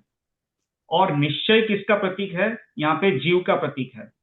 तो भाव उत्पन्न हुए जीव के अंदर, तो इसलिए यहाँ पे निश्चय शब्द यूज हुआ, क्योंकि ये भाव उत्पन्न होते हैं जीव के अंदर, और हम यहाँ पे जीव की बात कर रहे हैं। तो जीव के अंदर भाव उत्पन्न हुए, इसलिए यहाँ पे निश्चय शब्द, निश्चय नहीं का यहाँ पे शब्द का प्रयोग हुआ। लेकिन अशुद्ध, अशुद्ध निश्चय नहीं, तो अशुद्ध शब्द का यहाँ पे प्रयोग क्यों हुआ? क्योंकि अशुद्ध किसका सूचक है? परद्रव्य का सूचक है। यानी जीव जब अशुद्ध अवस्था में होता है, कर्मों से बंधा हुआ होता है, तब ये हम अशुद्ध निश्चय नहीं की अपेक्षा हम कहते हैं कि जीव ये रागादि का करता है, विकारादि का करता है, क्रोधादि का करता है। लेकिन वो अशुद्ध निश्चय नहीं की अपेक्षा है, क्योंकि जब शुद्ध भाव, शब्द शुद्ध अवस्था में होता है जीव, तो ना तो राग करता है, ना द्वेष करता है, ना कोई कषाय करता है, ना क्रोध करता है, ना कोई विकार भाव करता है, राइट। तो सिद्ध भगवान में ना ये सब चीजें कोई भी नहीं होती है, राइट। रागादि विकारादि भाव सिद्ध भगवान में नहीं होता है, क्योंकि सिद्ध भगवान शुद्ध अवस्था में होता है, और उसमें कोई परद्रव्य यानी कर्मों का कोई, उनका कोई ये एसोसिएशन नहीं होता है, उसका कोई उदय नहीं होता है। और उसकी वजह से जो निश्चय नहीं से शुद्ध निश्चय नहीं से यानी शुद्ध अवस्था में जीव ये कोई भाव करता नहीं है। यानी इसका अर्थ यहाँ पे हम ये लगा सकते हैं कि ये जो राग आदि विकार आदि भाव उत्पन्न हुए, वो कर्म की इन्फ्लुएंस की वजह से हुए। अगर हमारे में कर्म का इस तरह से जो चारित्र मोहनी कर्म का उदय ना हो, तो हमारे में इस तरह के भाव भी नहीं आएंगे, ठीक है। और ये जो भाव हम करते हैं, उसकी वजह से नए कर्म बंद होते हैं। तो पूर्व में जो बंधे हुए जो चारित्र मोहनीय कर्म का बंद किया है, वो जब उदय में आया, तो उस समय लोभ आदि, विकार आदि, राग आदि ये सब भाव उत्पन्न होते हैं। और ये भाव करते हैं, चारित्र मोहनीय का कर्म का जब उदय आता है, और हम फिर ये राग क्रोध मोह मान माया लोभ ये सब जो भी करता है, उस वजह से फिर नए कर्म का बंद होता है, राइट। तो ये बेसिकली यहाँ पे पॉइंट है। हाँ किंजल बहन, आप हैंड रेस किया हुआ है। हाँ कल्पेश भाई, सो इन ये जो निश्चय व्यवहार बोलते हैं, उसमें भी ये शुद्ध निश्चय और अशुद्ध निश्चय है। हाँ देखिए, जो हम स्थूल रूप से ये एक्चुअली अपना है ना, ये टॉपिक मेरे लिस्ट में है, अभी हम लोग को टाइम नहीं मिला है इसको कवर करने का। लेकिन ये जो नए चक्र का एक पूरा टॉपिक है, आप जो वो अपना परमागम का कोर्स करोगे ना, तो उसमें भी आपको वो आएगा टॉपिक, नए चक्र का एक पूरा चैप्टर आएगा। और ओके उसपे जो नई चक्र है उसमें उसमें नई का पूरा टॉपिक आएगा, उसपे पूरा इसमें डिटेल में आएगा। इसमें ओके पहले तो द्रव्यार्थिक नई होता है और पर्यायार्थिक नई होता है। ये जो व्यवहार और निश्चय है वो द्रव्यार्थिक नई में आता है। और द्रव्यार्थिक नई में भी जो ये व्यवहार है उसके भी 4 भेद पड़ते हैं। व्यवहार नहीं के 4 भेद पड़ते हैं। कौन से? उसके देखिए, सद्भुत, असद्भुत, उपचरित और अनुपचरित। तो सद्भुत उपचरित, सद्भुत अनुपचरित, असद्भुत उपचरित, असद्भुत अनुपचरित। तो ये ओके 4 भेद व्यवहार नहीं के पड़ते हैं। फिर निश्चय नहीं के वापस भेद पड़ते हैं। कौन से भेद पड़ता है? अशुद्ध निश्चय नहीं, एक देश निश्चय नहीं, शुद्ध निश्चय नहीं और परम शुद्ध निश्चय नहीं। तो ये सब जो Hello, Jai Jinendra. I think Sudhabin Bavishi बात कर रहे थे. She's having some problem to access the link. अच्छा, आई थिंक या एनीवे विल कंटिन्यू। तो जो तो इस तरह से ना जो नई के भी अलग अलग भेद पड़ता है, वो पूरा डिटेल में अगर जाएंगे तो ये सब आप पढ़ पाओगे। अभी ओके हम लोग ओके पूरा डिटेल में नहीं जा रहे हैं, बट हाँ यहाँ पे जस्ट वो अशुद्ध निश्चय नहीं को इन्वोक किया हुआ है, तो इसलिए बेसिकली जस्ट मैंने उसके हिसाब से बता दिया। बट ओके इसके ओके हाँ इसके भेद है और उसका पूरा सिस्टमेटिकली अपने जैन दर्शन में उसका डिटेल में आएगा। अभी उतना डिटेल में मैं जा नहीं रहा हूँ क्योंकि अपने वो सब टॉपिक को ज्यादा डिटेल में कवर नहीं किया है। हाँ हाँ नो प्रॉब्लम थैंक यू हाँ, तो ये है। तो यहाँ पे हमने ये क्या समझा कि जो ये विकार आदि भाव भी उत्पन्न होते हैं जीव के अंदर, वो जीव उत्पन्न तो हुए जीव के अंदर, इसलिए यहाँ पे निश्चय नहीं, यहाँ पे निश्चय शब्द यूज किया क्योंकि यहाँ पे परद्रव्य का यहाँ पे नहीं है, राइट? जीव के अंदर ये भाव उत्पन्न हुए, इसलिए निश्चय शब्द यूज किया। लेकिन अशुद्ध निश्चय नहीं शब्द यूज किया। अशुद्ध निश्चय नहीं क्यों यूज किया? अशुद्ध क्योंकि परद्रव्य के अवलंबन से ये हुआ, राइट? परद्रव्य के निमित्त से ऐसा हुआ। परद्रव्य जो पुद्गल द्रव्य है, पुद्गल कर्म है, उसके उदय से जीव में इस तरह के विकार आदि भाव उत्पन्न हुए, इसलिए अशुद्ध निश्चय नहीं यहाँ पे शब्द यहाँ पे यूज किया। तो अभी इसको नास्ति से अगर देखें तो उसका मतलब क्या हुआ कि जीव वास्तव में निश्चय नहीं यानी शुद्ध निश्चय नहीं से तो इन विकार आदि भावों का कर्ता भी नहीं है। ठीक है? तो अभी निश्चय से फिर जीव किस चीज का करता है? तो निश्चय से सिर्फ यहाँ पे क्या कहा है कि शुद्धनया शुद्ध भावाणम, यानी शुद्धनया यानी शुद्ध निश्चय नहीं से शुद्ध भावों का ही करता है। शुद्ध भावों का करता यानी जीव में अनंत ज्ञान, अनंत दर्शन, अनंत वीर्य, अनंत सुख आदि, ये सब जीव में, ये सब जीव के गुण है, राइट? तो ये इन गुणों का, इन भावों का ही जीव शुद्ध निश्चय से करता है। जीव बाकी कोई ये सब चीजें करता नहीं है, राइट? ठीक है? तो ऐसा है। अभी यहाँ पे तो तो इतना समझ में आया। इस पे और किसी को कोई क्वेश्चन है before I go to any further, like दूसरे कोई पॉइंट्स पे? I know you already have asked some questions, but और भी किसी को कोई क्वेश्चन है अभी जितना हमने डिस्कस किया उससे रिलेटेड? When we say शुद्ध भाव का करता है तो वो तो करना नहीं पड़ता है। बाय डिफॉल्ट जीव इज ऑलवेज इन शुद्ध भाव, राइट? आई मीन अपना हाँ आत्मा का जो ओरिजिनल स्वरूप है, जो हम है एक्चुअली, वो तो बाय हाँ डिफॉल्ट वी आर शुद्ध, राइट? आई मीन हाँ, तो करेक्ट करेक्ट। तो वो क्या है, उपचार से ऐसा शब्द यूज किया जाता है कि जीव अपने शुद्ध भाव का करता है, क्योंकि करता यानी who is responsible for those भाव, who is responsible for those गुण। तो वो जीव का अपना गुण है और उसके हिसाब से वो जीव में ऐसी कैरेक्टरिस्टिक्स पाई जाती है, राइट? तो उसके लिए उस अपेक्षा से ये कहा है कि जीव अपने शुद्ध भाव का करता है। ओके। और दूसरा एक क्वेश्चन आया था मुझे।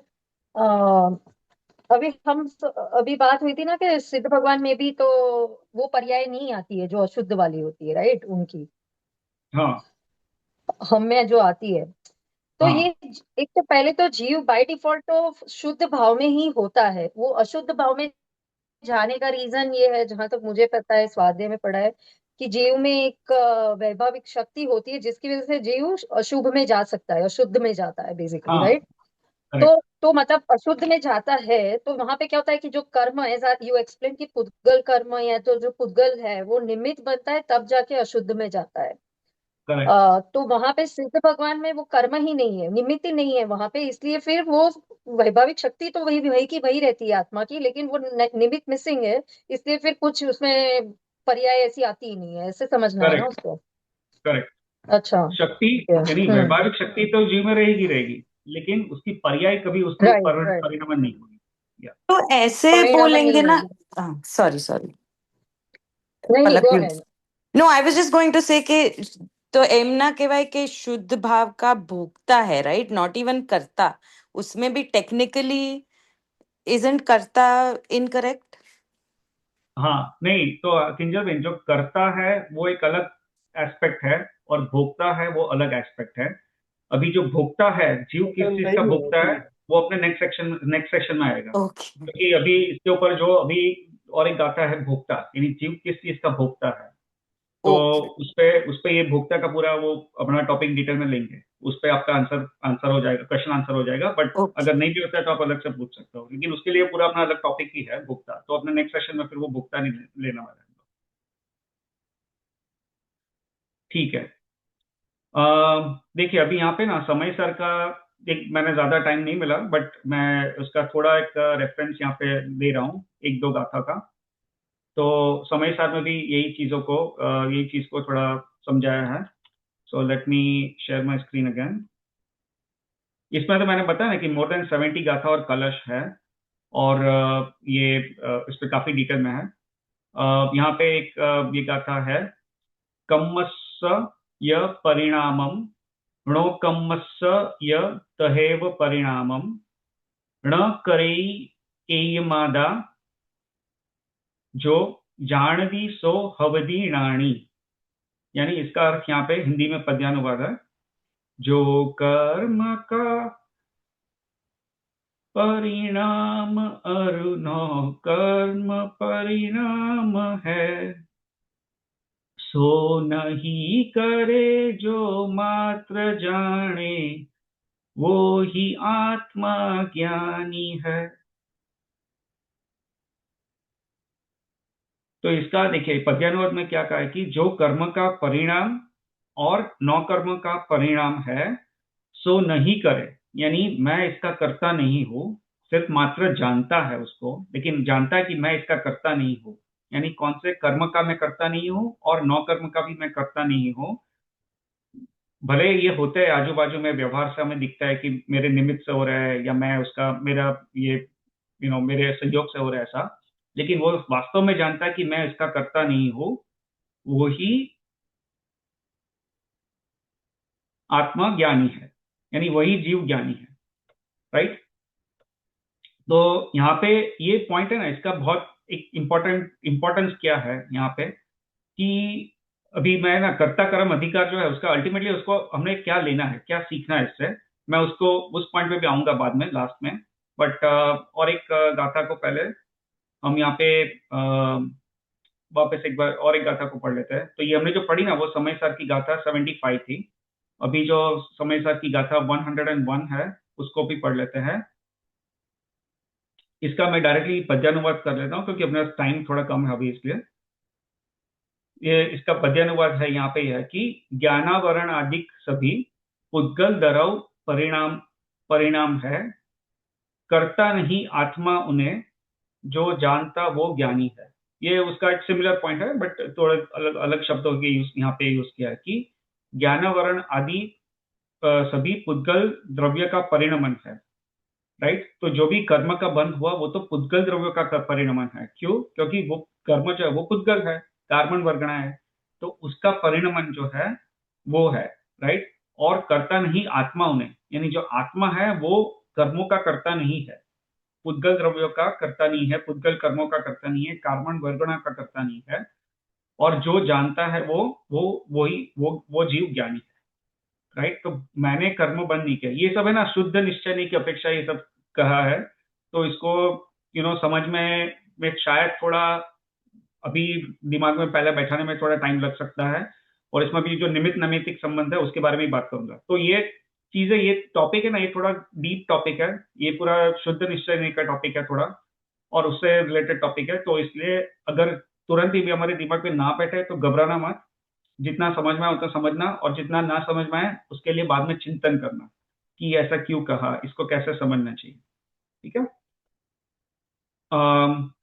फिर यहाँ पे और एक ये गाथा है, जह जहराया व्यवहारा दोष गुणुपाद दगो ती आलविदो तह जीवो व्यवहारा दव्व पादगो भणी दो।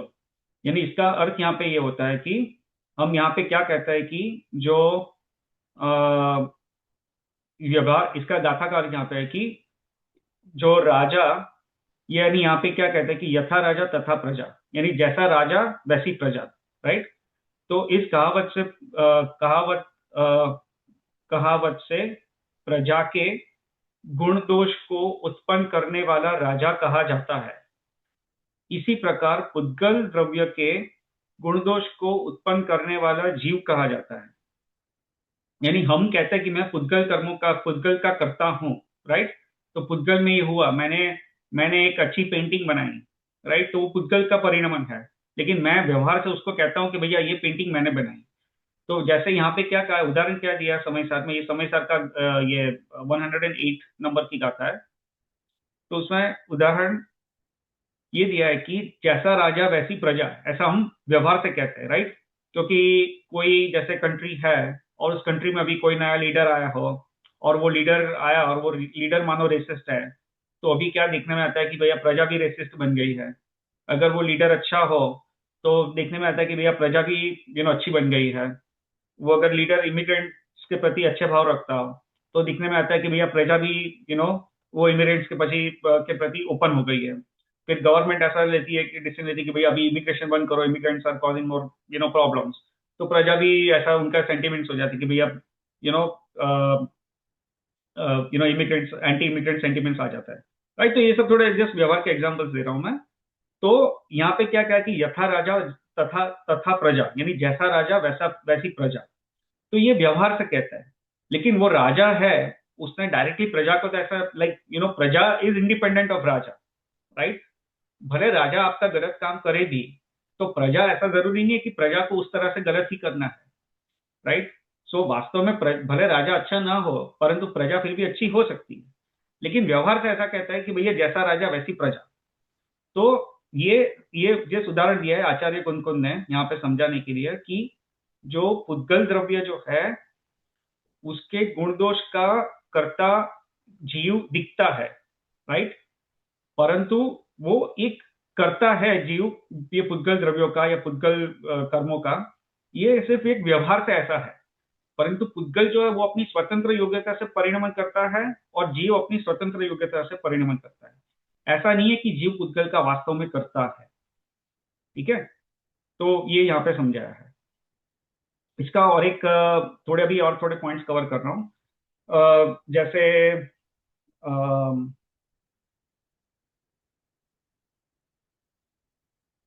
हाँ, क्रोध आया किसी को, राइट। तो क्रोध आया तो जीव कितने दिन तक क्रोध वाली अवस्था में रह सकता है?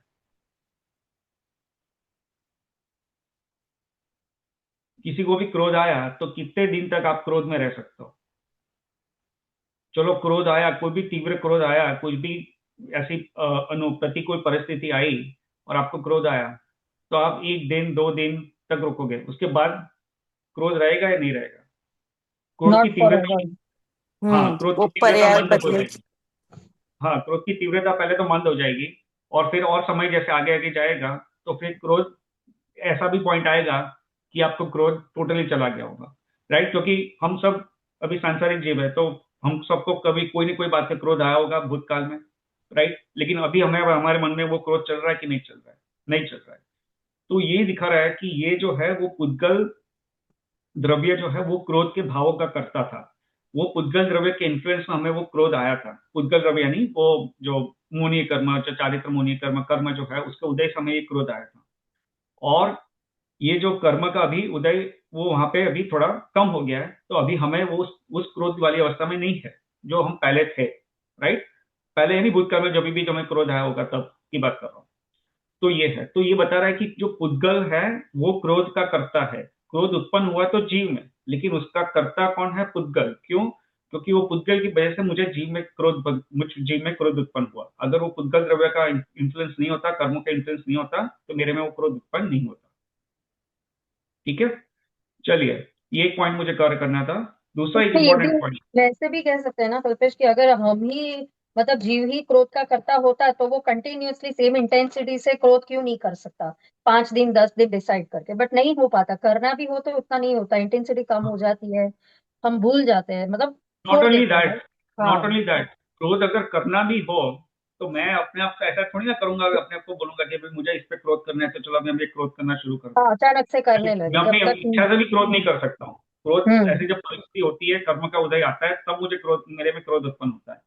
तो राइट वो भी है कि अगर अगर वरना मैं इसका करता होता तो फिर वास्तव में फिर अपनी इच्छा से भी मैं क्रोध कर सकता था, लेकिन ऐसा भी क्रोध ऐसा होता नहीं है, राइट? तो राइट वो भी ऐसा भी कर सकता। ठीक है, अभी इंपॉर्टेंट पॉइंट ये है कि निमित्त नैमित्तिक संबंध। अभी पलक ने पहले बताया था कि देखिए, अब यहाँ पे इसको कैसे समझे, क्योंकि वास्तव में तो हमें दिखता है कि भैया कुम्हार ने घड़ा बनाया, वास्तव में हमें दिखता है कि माता ने पुत्र को जन्म दिया, राइट? तो अभी हमने वो कुम्हार ने घड़ा बनाया और माता ने पुत्र को जन्म दिया, तो अभी उसका कर्ता क्या है क्या नहीं है? अभी इसका ना एक बहुत ही फेमस अपना एक स्टेटमेंट है, ये इसको मैं पढ़ लेता हूँ। ये ना हमेशा याद रखना, इसको इसको याद रखने से ना बहुत इजी हो जाता है, और मैं फ्यूचर में भी ये सब रेफरेंस ना। तो ये जो समय सार में जो गाथाएं है, उसमें एक कलश है जो आचार्य अमृत चंद्राचार्य ने लिखा हुआ है, कलश नंबर 51। वो कलश नंबर 51 में यहाँ पे अमृत चंद्राचार्य ने क्या लिखा है कि यह परिणमति सहकर्ता, यह परिणमति सहकर्ता। ठीक है, अब ये पूरा सब नहीं पढ़ेंगे, ये सब कलश है, लेकिन इसमें सिर्फ ये सेंटेंस याद रखना, यह परिणमति सहकर्ता। इसका अर्थ क्या हुआ? यह परिणमति सहकर्ता, इसका अर्थ ये होता है कि जिस द्रव्य जिस रूप परिणमन होता है, वो द्रव्य ही उस कार्य का करता है, उस पर्याय का करता है। यानी कुम्हार ने घड़ा बनाया, राइट? हम ऐसा कहते हैं व्यवहार से हम ये कहते हैं कि कुम्हार ने घड़ा बनाया, राइट? क्योंकि कुम्हार आया, उसने पहले घड़ा बनाने का भाव किया, फिर वो मिट्टी लेके आया, फिर उसने चाक पे रखी, फिर चाक घुमाया, और फिर चाक घुमाया, और फिर वो मिट्टी को घड़े के रूप में उसको वो जो उसने शेप दिया, और फिर वो घड़ा बना, राइट? तो ये व्यवहार से घड़े को किसने बनाया? व्यवहार से अगर हम कहेंगे तो कहेंगे कि कुम्हार ने बनाया। लेकिन यहाँ पे क्या कहा है आचार्य ने कि यह परिणमति सहकर्ता, यानी जो द्रव्य जिस रूप परिणमन होता है, उसका वो द्रव्य ही करता है। तो क्या कुम्हार जो है वो घड़े रूप परिणमन हुआ? नहीं, कुम्हार तो कुम्हार ही रहा। तो घड़ा किससे बना है? मिट्टी से, पुद्गल से बना है। तो जो पुद्गल जो है वो उसका परिणमन होके वो घड़ा बना, राइट? तो उसका अर्थ ये हुआ कि जो घड़े का जो करता है वो पुद्गल द्रव्य है, मिट्टी, यहाँ पे स्थूल रूप से कहे तो मिट्टी, और अपने आध्यात्मिक रूप से कहे तो पुद्गल। तो घड़ा जो है वो किससे बना है? मिट्टी से। मिट्टी जो है वो परिणमन होके घड़े का आकार उसने ले लिया, राइट? तो घड़े का कर्ता निश्चय से कौन है? वो मिट्टी है जिससे घड़ा बना है, ना कि वो कुम्हार जो हमें दिखता है कि जिसने घड़ा बना है। क्योंकि जो द्रव्य जिस रूप परिणमन होता है, उसका कर्ता वो द्रव्य स्वयं है, ना कि और कोई परद्रव्य जो उसके वहां पे उसका जिसका कोई योग हो या निमित्त रूप हो। ठीक है, तो ये आचार्य अमृत चंद्राचार्य ने लिखा कि यह परिणमति सहकर्ता, यानी जो द्रव्य जिस रूप परिणमन होता है वो द्रव्य ही उसका कर्ता है, और कोई उसका कर्ता नहीं है। अभी थोड़े प्रैक्टिकल एग्जांपल्स आपको दे देता हूं। पहले तो हमने ये जो उदाहरण देखा कि माता ने पुत्र को जन्म दिया, तो हमने ये देखा कि भैया माता ने पहले तो उसने वो लड़की ने शादी की, स्त्री बनी, फिर उसको विवाह विवाह के बाद उसको पुत्र जन्म की इच्छा हुई, आई मीन मातृत्व भोगने की इच्छा हुई, तो फिर उसने वहां पे चेष्टा की और फिर पुत्र का जन्म हुआ, 9 महीने गर्भ धारण किया, गर्भ की देख रेख की, और उसके बाद फिर 9 महीने बाद पुत्र जन्म हुआ, राइट। तो यहाँ पे दिखता ये है कि माता जो है वो पुत्र का कर्ता है। लेकिन अभी अगर हम निश्चय से देखें तो माता जो है यहाँ पे सिर्फ निमित्त रूप है। वो पुत्र ने जो जन्म लेना था वो अपने योग्यता से, क्योंकि पुत्र जो है वो एक अलग जीव द्रव्य है, माता है अलग जीव द्रव्य है। तो पुत्र जो है उसको वहां पे जन्म लेना था, तो वहां पे जन्म लेना था, इसलिए वहां पे उसकी माता को इस तरह से भाव आया, राइट, कि भैया मुझे पहले तो विवाह करना है और फिर मुझे मातृत्व भोगतना है, और फिर उसने वो पुत्र को जन्म दिया। अगर अगर वो पुत्र को अगर वो माता पुत्र का कर्ता होती तो ऐसा हो सकता था कि भैया उसने माता ने सोचा या जो स्त्री ने सोचा था कि मुझे पुत्र को जन्म ही देना नहीं है, मुझे माता ही नहीं बनना है। अगर ऐसा सोचा होता तो फिर वो पुत्र जन्म ही नहीं ले पाता, राइट। लेकिन वास्तव में ऐसा नहीं है। और वो पुत्र जो है जिसने जन्म लिया वो बालक है, वो एक तो पहले जीव द्रव्य है, वो जीव द्रव्य कहीं उत्पन्न नहीं हुआ, वो जीव द्रव्य तो अनादि से था, वो कहीं और दूसरी पर्याय में था, दूसरे भव में था, और अभी उसकी पूरे भव में उसकी आयुष्य पूरी हुई और उसको यहाँ पे उसके कर्म के हिसाब से वो जीव को यहाँ पे जन्म लेना था। तो यहाँ पे माता जो है वो निमित्त बनी, उसको माता बनने का भाव आया, और यहाँ पे वो वहां पे पूर्व भव में उस जीव की जो पुत्र जो था उसको उसकी आयु पूरी हुई और वो यहाँ पे फिर माता के गर्भ में आया और फिर उसने 9 महीने बाद उसने जन्म लिया। अगर माता पुत्र का कर्ता होती तो पहली बात तो ये है कि यानी कोई स्त्री भी अपने पुत्र का कर्ता होती, जन्म देने का कर्ता होती, तो फिर तो स्त्री अपनी इच्छा से कोई भी पुत्र को जन्म दे सकती थी। लेकिन हम व्यवहार में भी देखते हैं कि कितनी सारी स्त्री है जिसको माता बनना है लेकिन वो माता बन नहीं पाती है, जिसको पुत्र को जन्म देना हो लेकिन वो कंसीव नहीं कर पाती है, राइट। तो आईवीएफ क्लिनिक और ये सब चलता है अभी काफी, राइट। तो ये है, फिर हम डॉक्टर के पास जाते हैं कि भैया ये कुछ करो, मुझे पुत्र की प्राप्ति करनी है लेकिन पुत्र मुझे नहीं हो रहा है, तो अभी क्या करें। फिर उसके लिए चिकित्सा करते हैं, ये सब करते हैं, राइट। तो ये है, तो अगर माता अगर अपनी इच्छा से पुत्र को जन्म दे पाती तो फिर ये सब तो होता है, उन्हें नहीं चाहिए था। चलिए एक बात। दूसरी बात कि अगर माता पुत्र का जन्म का कर्ता होती तो फिर माता ये भी डिसाइड कर सकती थी कि मुझे लड़के को जन्म देना है या लड़की को जन्म देना है, राइट, बालक को जन्म देना है या बालिका को जन्म देना है, वो भी माता है वो निर्धारित कर सकती थी। लेकिन ऐसा नहीं होता है, राइट। क्या आप कंट्रोल कर सकते हैं, हम लोग कंट्रोल कर सकते हैं कि भैया मुझे लड़के को जन्म देना है लड़की को जन्म देना है। अगर हम उसका कर्ता होते तो हम ये कर सकते थे, लेकिन ये नहीं होता है। फिर तो उसका ये सिद्ध करता है कि भैया वो जो जीव है वो अपनी पर्याय का करता है, यानी वो जीव अपनी योग्यता से उसकी पर्याय उसकी उत्पन्न होती है। उसकी माता है, व्यवहार से दिखता है कि वो करता है, लेकिन वास्तव में वो जीव माता जो है वो पुत्र का जन्म देने में कोई कर्ता उसका वास्तव में नहीं है, निश्चय से नहीं है, वास्तव यानी यहाँ पे निश्चय से। फिर और एक एग्जाम्पल दे रहा हूं कि कई बार हम लोग देखते हैं कि भैया बालक का जन्म तो हो गया लेकिन वो बालक को कोई डिजीज है इन सिंस बर्थ, या तो बालक में कोई डिसेबिलिटीज है, राइट। कौन सी माता चाहती है कि भैया वो बालक में डिसेबिलिटी हो, कौन सी माता चाहती है। लेकिन ऐसा होता है, राइट। हम देखते हैं कि भैया बच्चा जन्म से ही अपंग है, विकलांग है, राइट, तो ये दिखने में आता है। कौन सी माता चाहती है कि बालक ऐसा हो।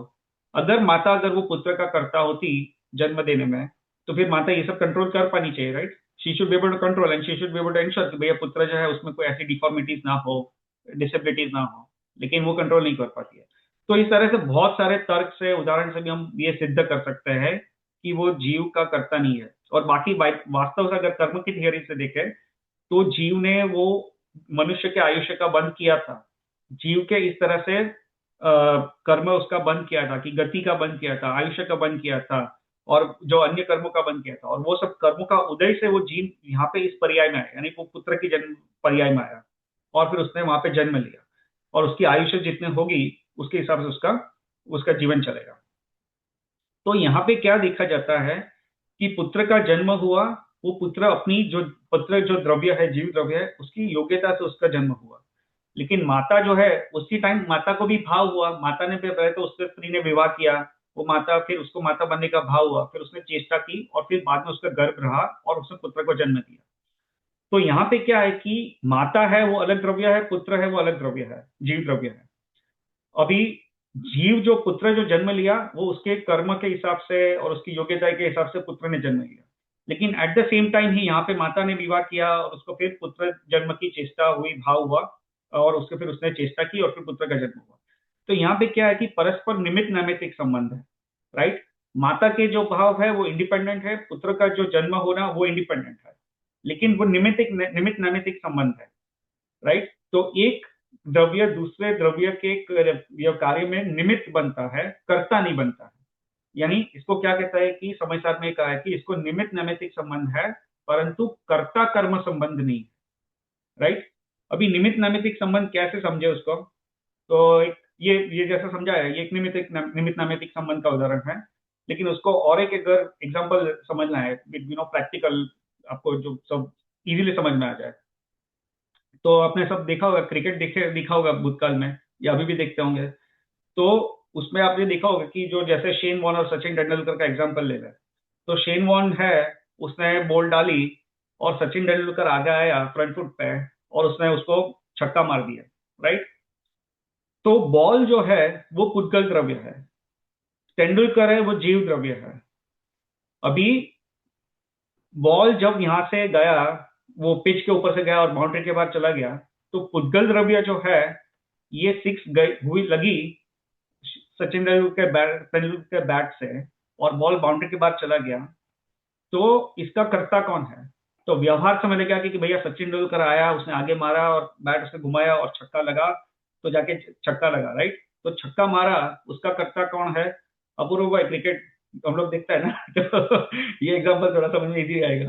तो छक्का किसने मारा, Yes. तेंदुलकर, राइट, तेंदुलकर ने मारा हम लोग कहेंगे, लेकिन ये व्यवहार का कथन है, ये व्यवहार का कथन है, क्योंकि वास्तव में क्या है, निश्चय से उस समय पुद्गल की ऐसी योग्यता थी कि वो बॉल को वहां पे इस तरह से गमन करके बाउंड्री के बाहर जाना था, ठीक है।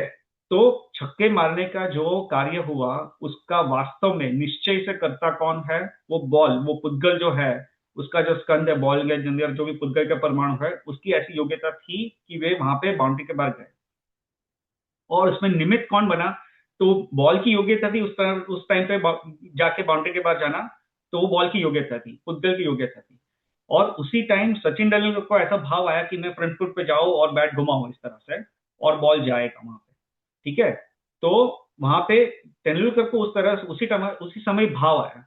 तो यहाँ पे तेंदुलकर जीव द्रव्य और बॉल पुद्गल द्रव्य, यहाँ पे बीच में निमित्त नैमित्तिक संबंध है। तो उसी टाइम तेंदुलकर को भाव आया आगे जाके बॉल बैट घुमाने का, और उसी समय बॉल जो है उसकी योग्यता ऐसी थी कि उसको वहां पे जाना था, पुद्गल द्रव्य की योग्यता ऐसी थी कि उसको वहां पे जाना था बाउंड्री के बाद। तो ये हुआ, तो ये निमित्त नैमित्तिक संबंध है।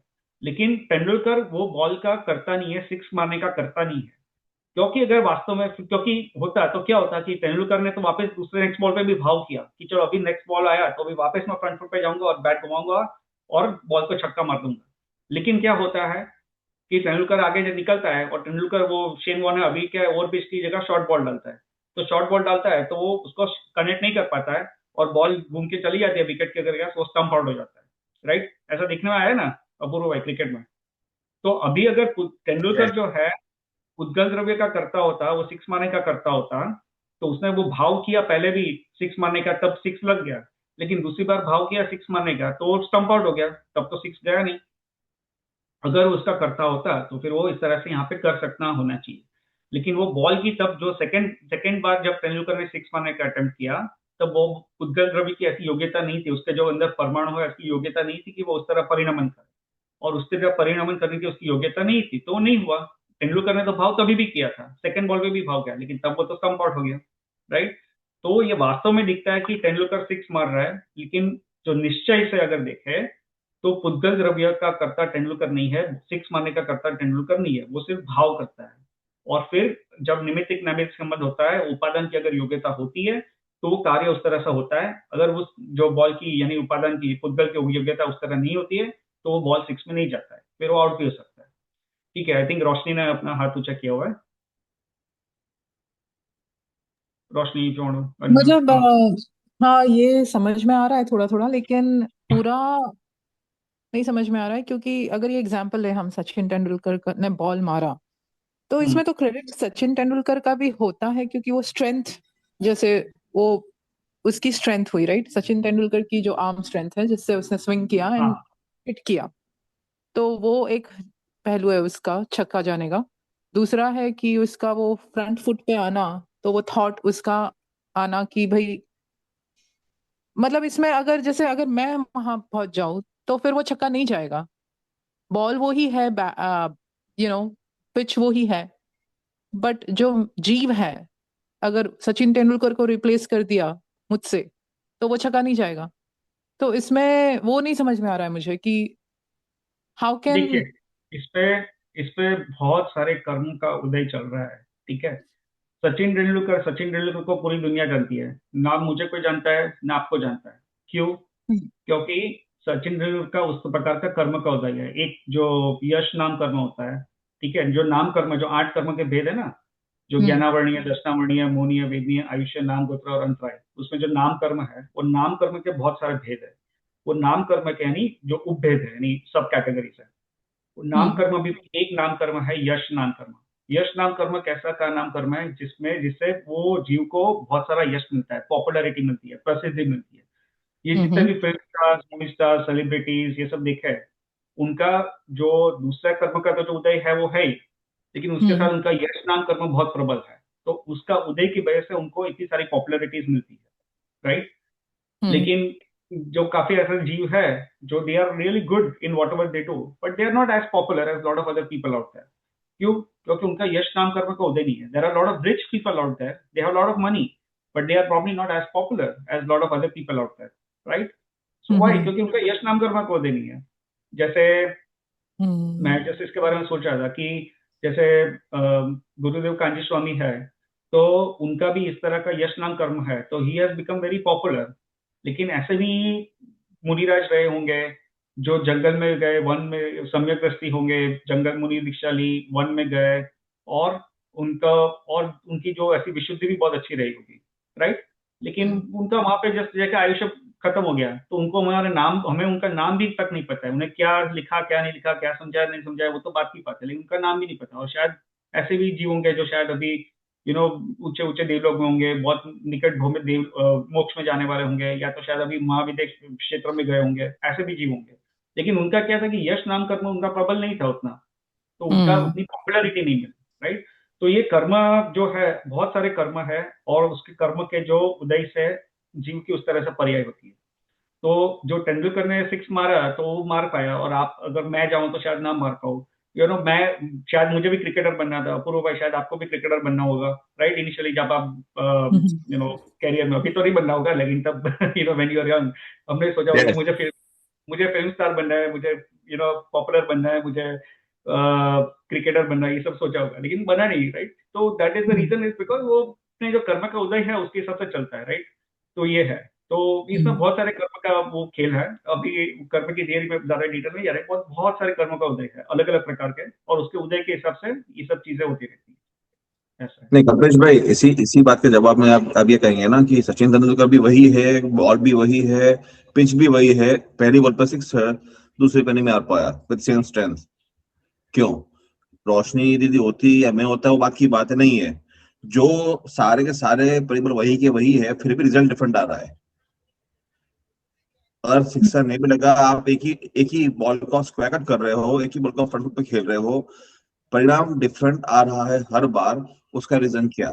मतलब ये उसका लॉजिक है कि भाई it's not that if he is doing, he could be doing the same thing over and over again and again without with no exceptions, पर वो नहीं हो पा रहा है। Like things could fail once, can fail forever. If it otherwise it shouldn't fail ever. If it's your control, you should be in control forever, जो नहीं है, like to justify what you are saying. और Okay. ये point पे भी है कि जो ये संभव भाई ने कहा कि वो उस प्रकार जो पुद्गल द्रव्य की जब जिस तरह योग्यता है उस तरह वो परिणमन करता है, राइट। बेसिक पॉइंट तो यही है, क्योंकि बॉल की पहले बॉल में जब तेंदुलकर ने 6 मारा तो वो पुद्गल द्रव्य की इस तरह की योग्यता थी कि वो परमाणु को वहां पे परिणमन करके वहां पे जाना था। लेकिन जब दूसरे टाइम उसने अटेम्प्ट किया तब वो पुद्गल द्रव्य की योग्यता ऐसी नहीं थी, उसकी पर्याय में ऐसा नहीं होना था, उसकी पर्याय और कोई रूप से परिणमन करनी थी। तो इसलिए फिर वो नेक्स्ट बॉल में वो 6 नहीं गया। तेंदुलकर भी वही था, बैट भी वही था, बॉलर भी वही था, सब कुछ वही था, लेकिन फिर भी तब सेकंड बॉल में तेंदुलकर आउट हो गया, वो 6 नहीं गया, राइट। तो वो द्रव्य अपनी स्वतंत्र योग्यता से वहां पे परिणमन करता है। उसमें एक द्रव्य दूसरे द्रव्य का करता नहीं है, उसकी पर्याय का भी करता नहीं है। देखिए ये बहुत गहरा विषय है। इस पे 70 मैंने बताया ना, कल्पेश 70 तो गाथा एक है, मोर देन 70 गाथा समयसार में है। ये हमने सिर्फ एक गाथा पढ़ी, इसमें मोर देन ये एग्जैक्टली यही टॉपिक पे, और कोई टॉपिक नहीं, एग्जैक्टली सिर्फ यही टॉपिक पे मोर देन 70 गाथा है। पूरा कर्ता कर्म अधिकार है, उस पर पूरे डिटेल में है। उसमें फिर और कलश है, तो अगर वो ऐड कर दोगे तो ऑलमोस्ट 90 जितनी गाथा है हो जाएगी। तो 90 जितनी गाथा आप मान लो, अप्रोक्सीमेटली बता रहा हूँ कि इतनी सारी है। ये सिर्फ यही पॉइंट को समझाने में, ये तो हमने तो सिर्फ 1.5 घंटे में समझा, और एक ही गाथा का अवलंबन लिया, सिर्फ एक ही गाथा द्रव्य संग्रह की। इसमें 90 से ज्यादा गाथा है। हाँ पलक, आपको कुछ पूछना था? हाँ नहीं जस्ट सॉरी मैं एक चीज बताऊंगी कि I mean, it would help here. One-liner definition of Upadan and Nimit, because you have explained this example so well on a fresh chair. तो see, उपादान one-liner जिसमें कुछ भी परिणामन होता है, जिसमें उपादान वो है जिसमें कार्य होता है, तो वो उपादान हो गया। तो बॉल यहाँ पे जिसमें कार्य हुआ कि उसको बाउंड्री के बाहर जाना था, okay, that is one thing. उपादान ऐसे सोच सकते हैं। और निमित्त वो है जिसमें ये उसकी डेफिनेशन ये है कि जब किसी भी उपादान में मतलब खुद जो भी वो द्रव्य होता है उसमें कुछ भी कार्य होता है, कुछ भी कार्य होता है, ये या तो बाउंड्री के बाहर जाना है या इसको किसके हाथ में कैच हो जाना है, जो भी उसके परिणामन होनी है वो कार्य खुद में होता है बॉल में। तब उपादान में जब उपादान से की योग्यता से खुद की योग्यता से अगर कुछ भी कार्य होता है, तब जो कन्वीनियंट जो होते हैं उसको निमित्त का आरोप दिया जाता है। उसकी हाजिरी होती है, तेंदुलकर वुड बी प्रेजेंट, 6 लगना था इसलिए, लेकिन उसकी सिर्फ प्रेजेंस होती है, वो खुद कर नहीं रहा है। बॉल का परिणामन अपने आप होता है, तेंदुलकर के थ्रू होता है, तो वो वहां पे निमित्त बनता है बस। तो निमित्त जैसे मैं रोटी चाहती हूँ, अगर आटा आज मेरे पास है घर में, उसको गूंथ के, यार सॉरी, हाँ, तो उसमें ये होता है कि आटा है, उसमें खुद की एक क्वालिटी है जिसमें उसमें पानी डाल के उसको हम बांध सकते हैं। अगर उसमें वो क्वालिटी ही नहीं होती आज, तो मैं कितना भी कर लूं, मैं उसको आटा गूंथ के मैं कुछ नहीं बना सकती उसमें, राइट। तो वहां पे मैं हूँ, मुझे हमें क्या लगता है व्यवहार से कि भाई मैं जब तक आटा नहीं बनाऊंगी कहाँ से रोटी बनने वाली है, मैं नहीं कर रही हूँ ना, हाथ तो मेरा लगा है उसमें, राइट। એટલે उस तरह અને से ઓલા समझ, પલક ઓલા 6 ફેક્ટર્સ બી તો હોય हाँ ये भी જે હોય, हाँ કલ્પેશભાઈ સમજાવ્યા છે પેલા। ये राइट। 5 समवाय, 5 समवाय तुम्हारे हाँ हो गए। और कभी भी हाँ कोई भी कार्य होता है ना, तो वो 5 समवाय की हाजिरी से ही होता है वो। I mean I don't want to get into that right now, but निमित्त उपादान ये क्लियर एक डेफिनेशन दिमाग में डाल दो। कभी भी किसी भी मतलब जीव ले लो या पुद्गल ले लो, दोनों के लिए लागू होता है कि कभी भी किसी भी चीज में कहीं भी पुद्गल या जीव में कार्य होता है, खुद की योग्यता से होता है, बस हम निमित्त की हाजिरी होती है। जैसे अब रास्ते में मैं चल रही हूँ, अर्थवर्म है, उस पे एक्सीडेंट, किसी का पैर भी पड़ गया, तो अर्थवर्म की खुद की योग्यता की उसका आयुष्य खत्म होने वाला था। मैं अगर मेरा पैर पड़ा गलती से या कोई जानबूझ के भी लोग करते हैं, तो वो निमित्त बनता है उसमें। This is how it is suppose to happen, that's why it happened. निमित्त सिर्फ हाजिरी देता है वहां पे, वो कुछ करता नहीं है वहां पे।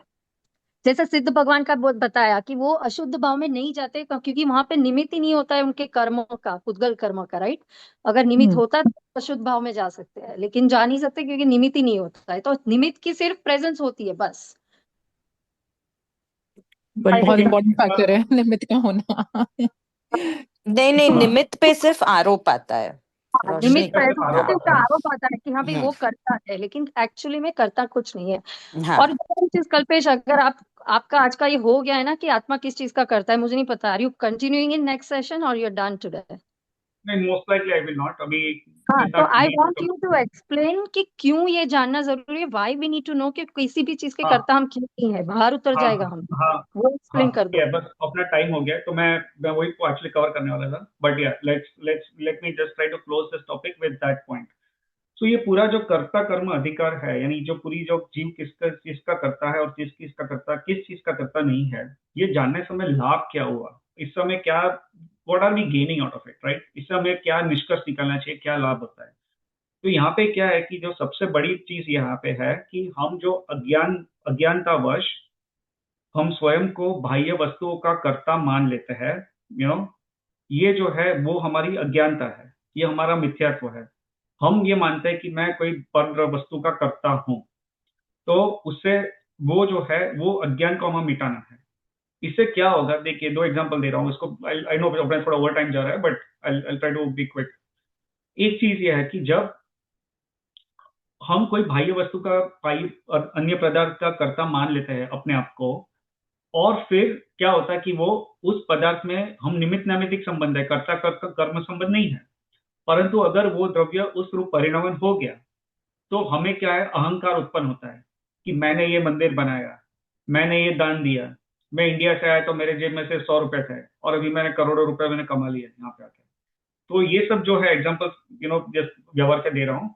तो यहाँ पे ये क्या है कि हमारे में ये कर्ता भाव आ जाता है और हमें उससे अहंकार होता है, और ये अहंकार जो है ये तो हमारा विकारी भाव है, विकार भाव है, ये वो वास्तव में ऐसे नहीं है।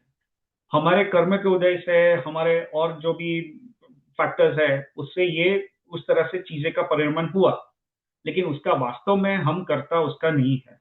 वास्तव में सिर्फ हम अपने शुद्ध भाव का कर्ता है, बाकी ये अन्य द्रव्यों का भी कर्ता नहीं है।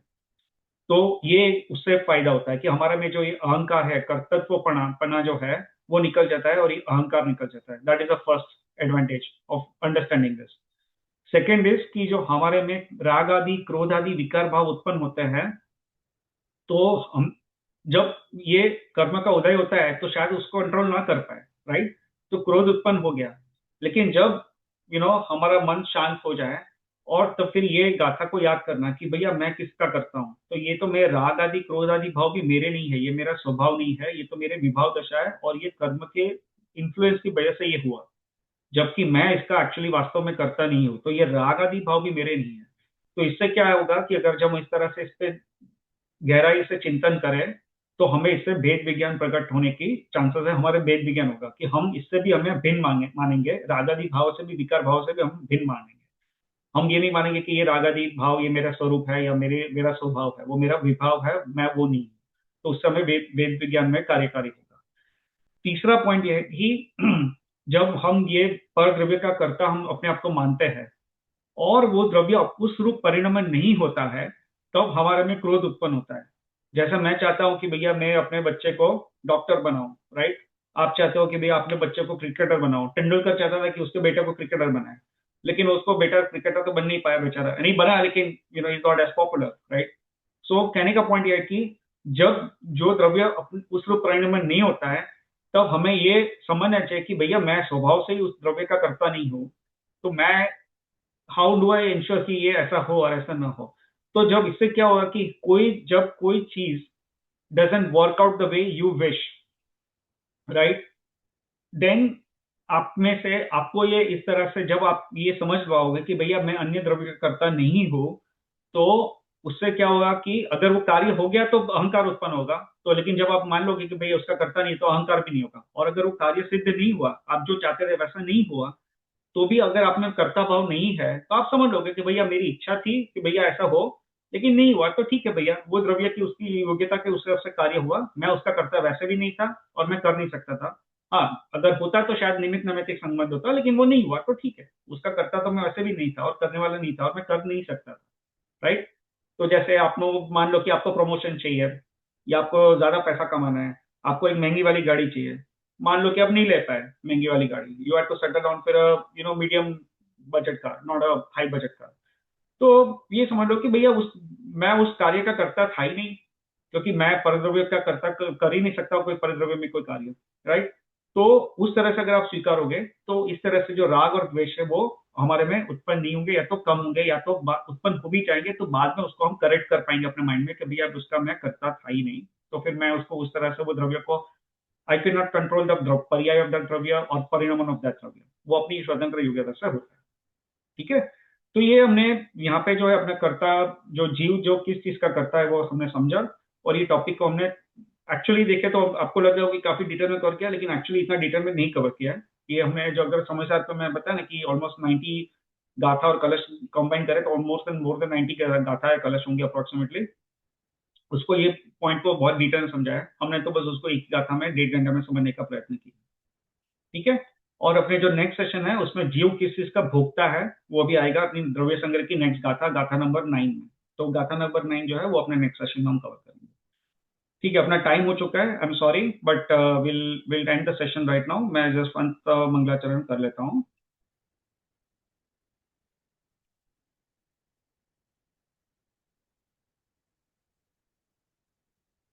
स्क्रीन शेयर कर लेता हूँ।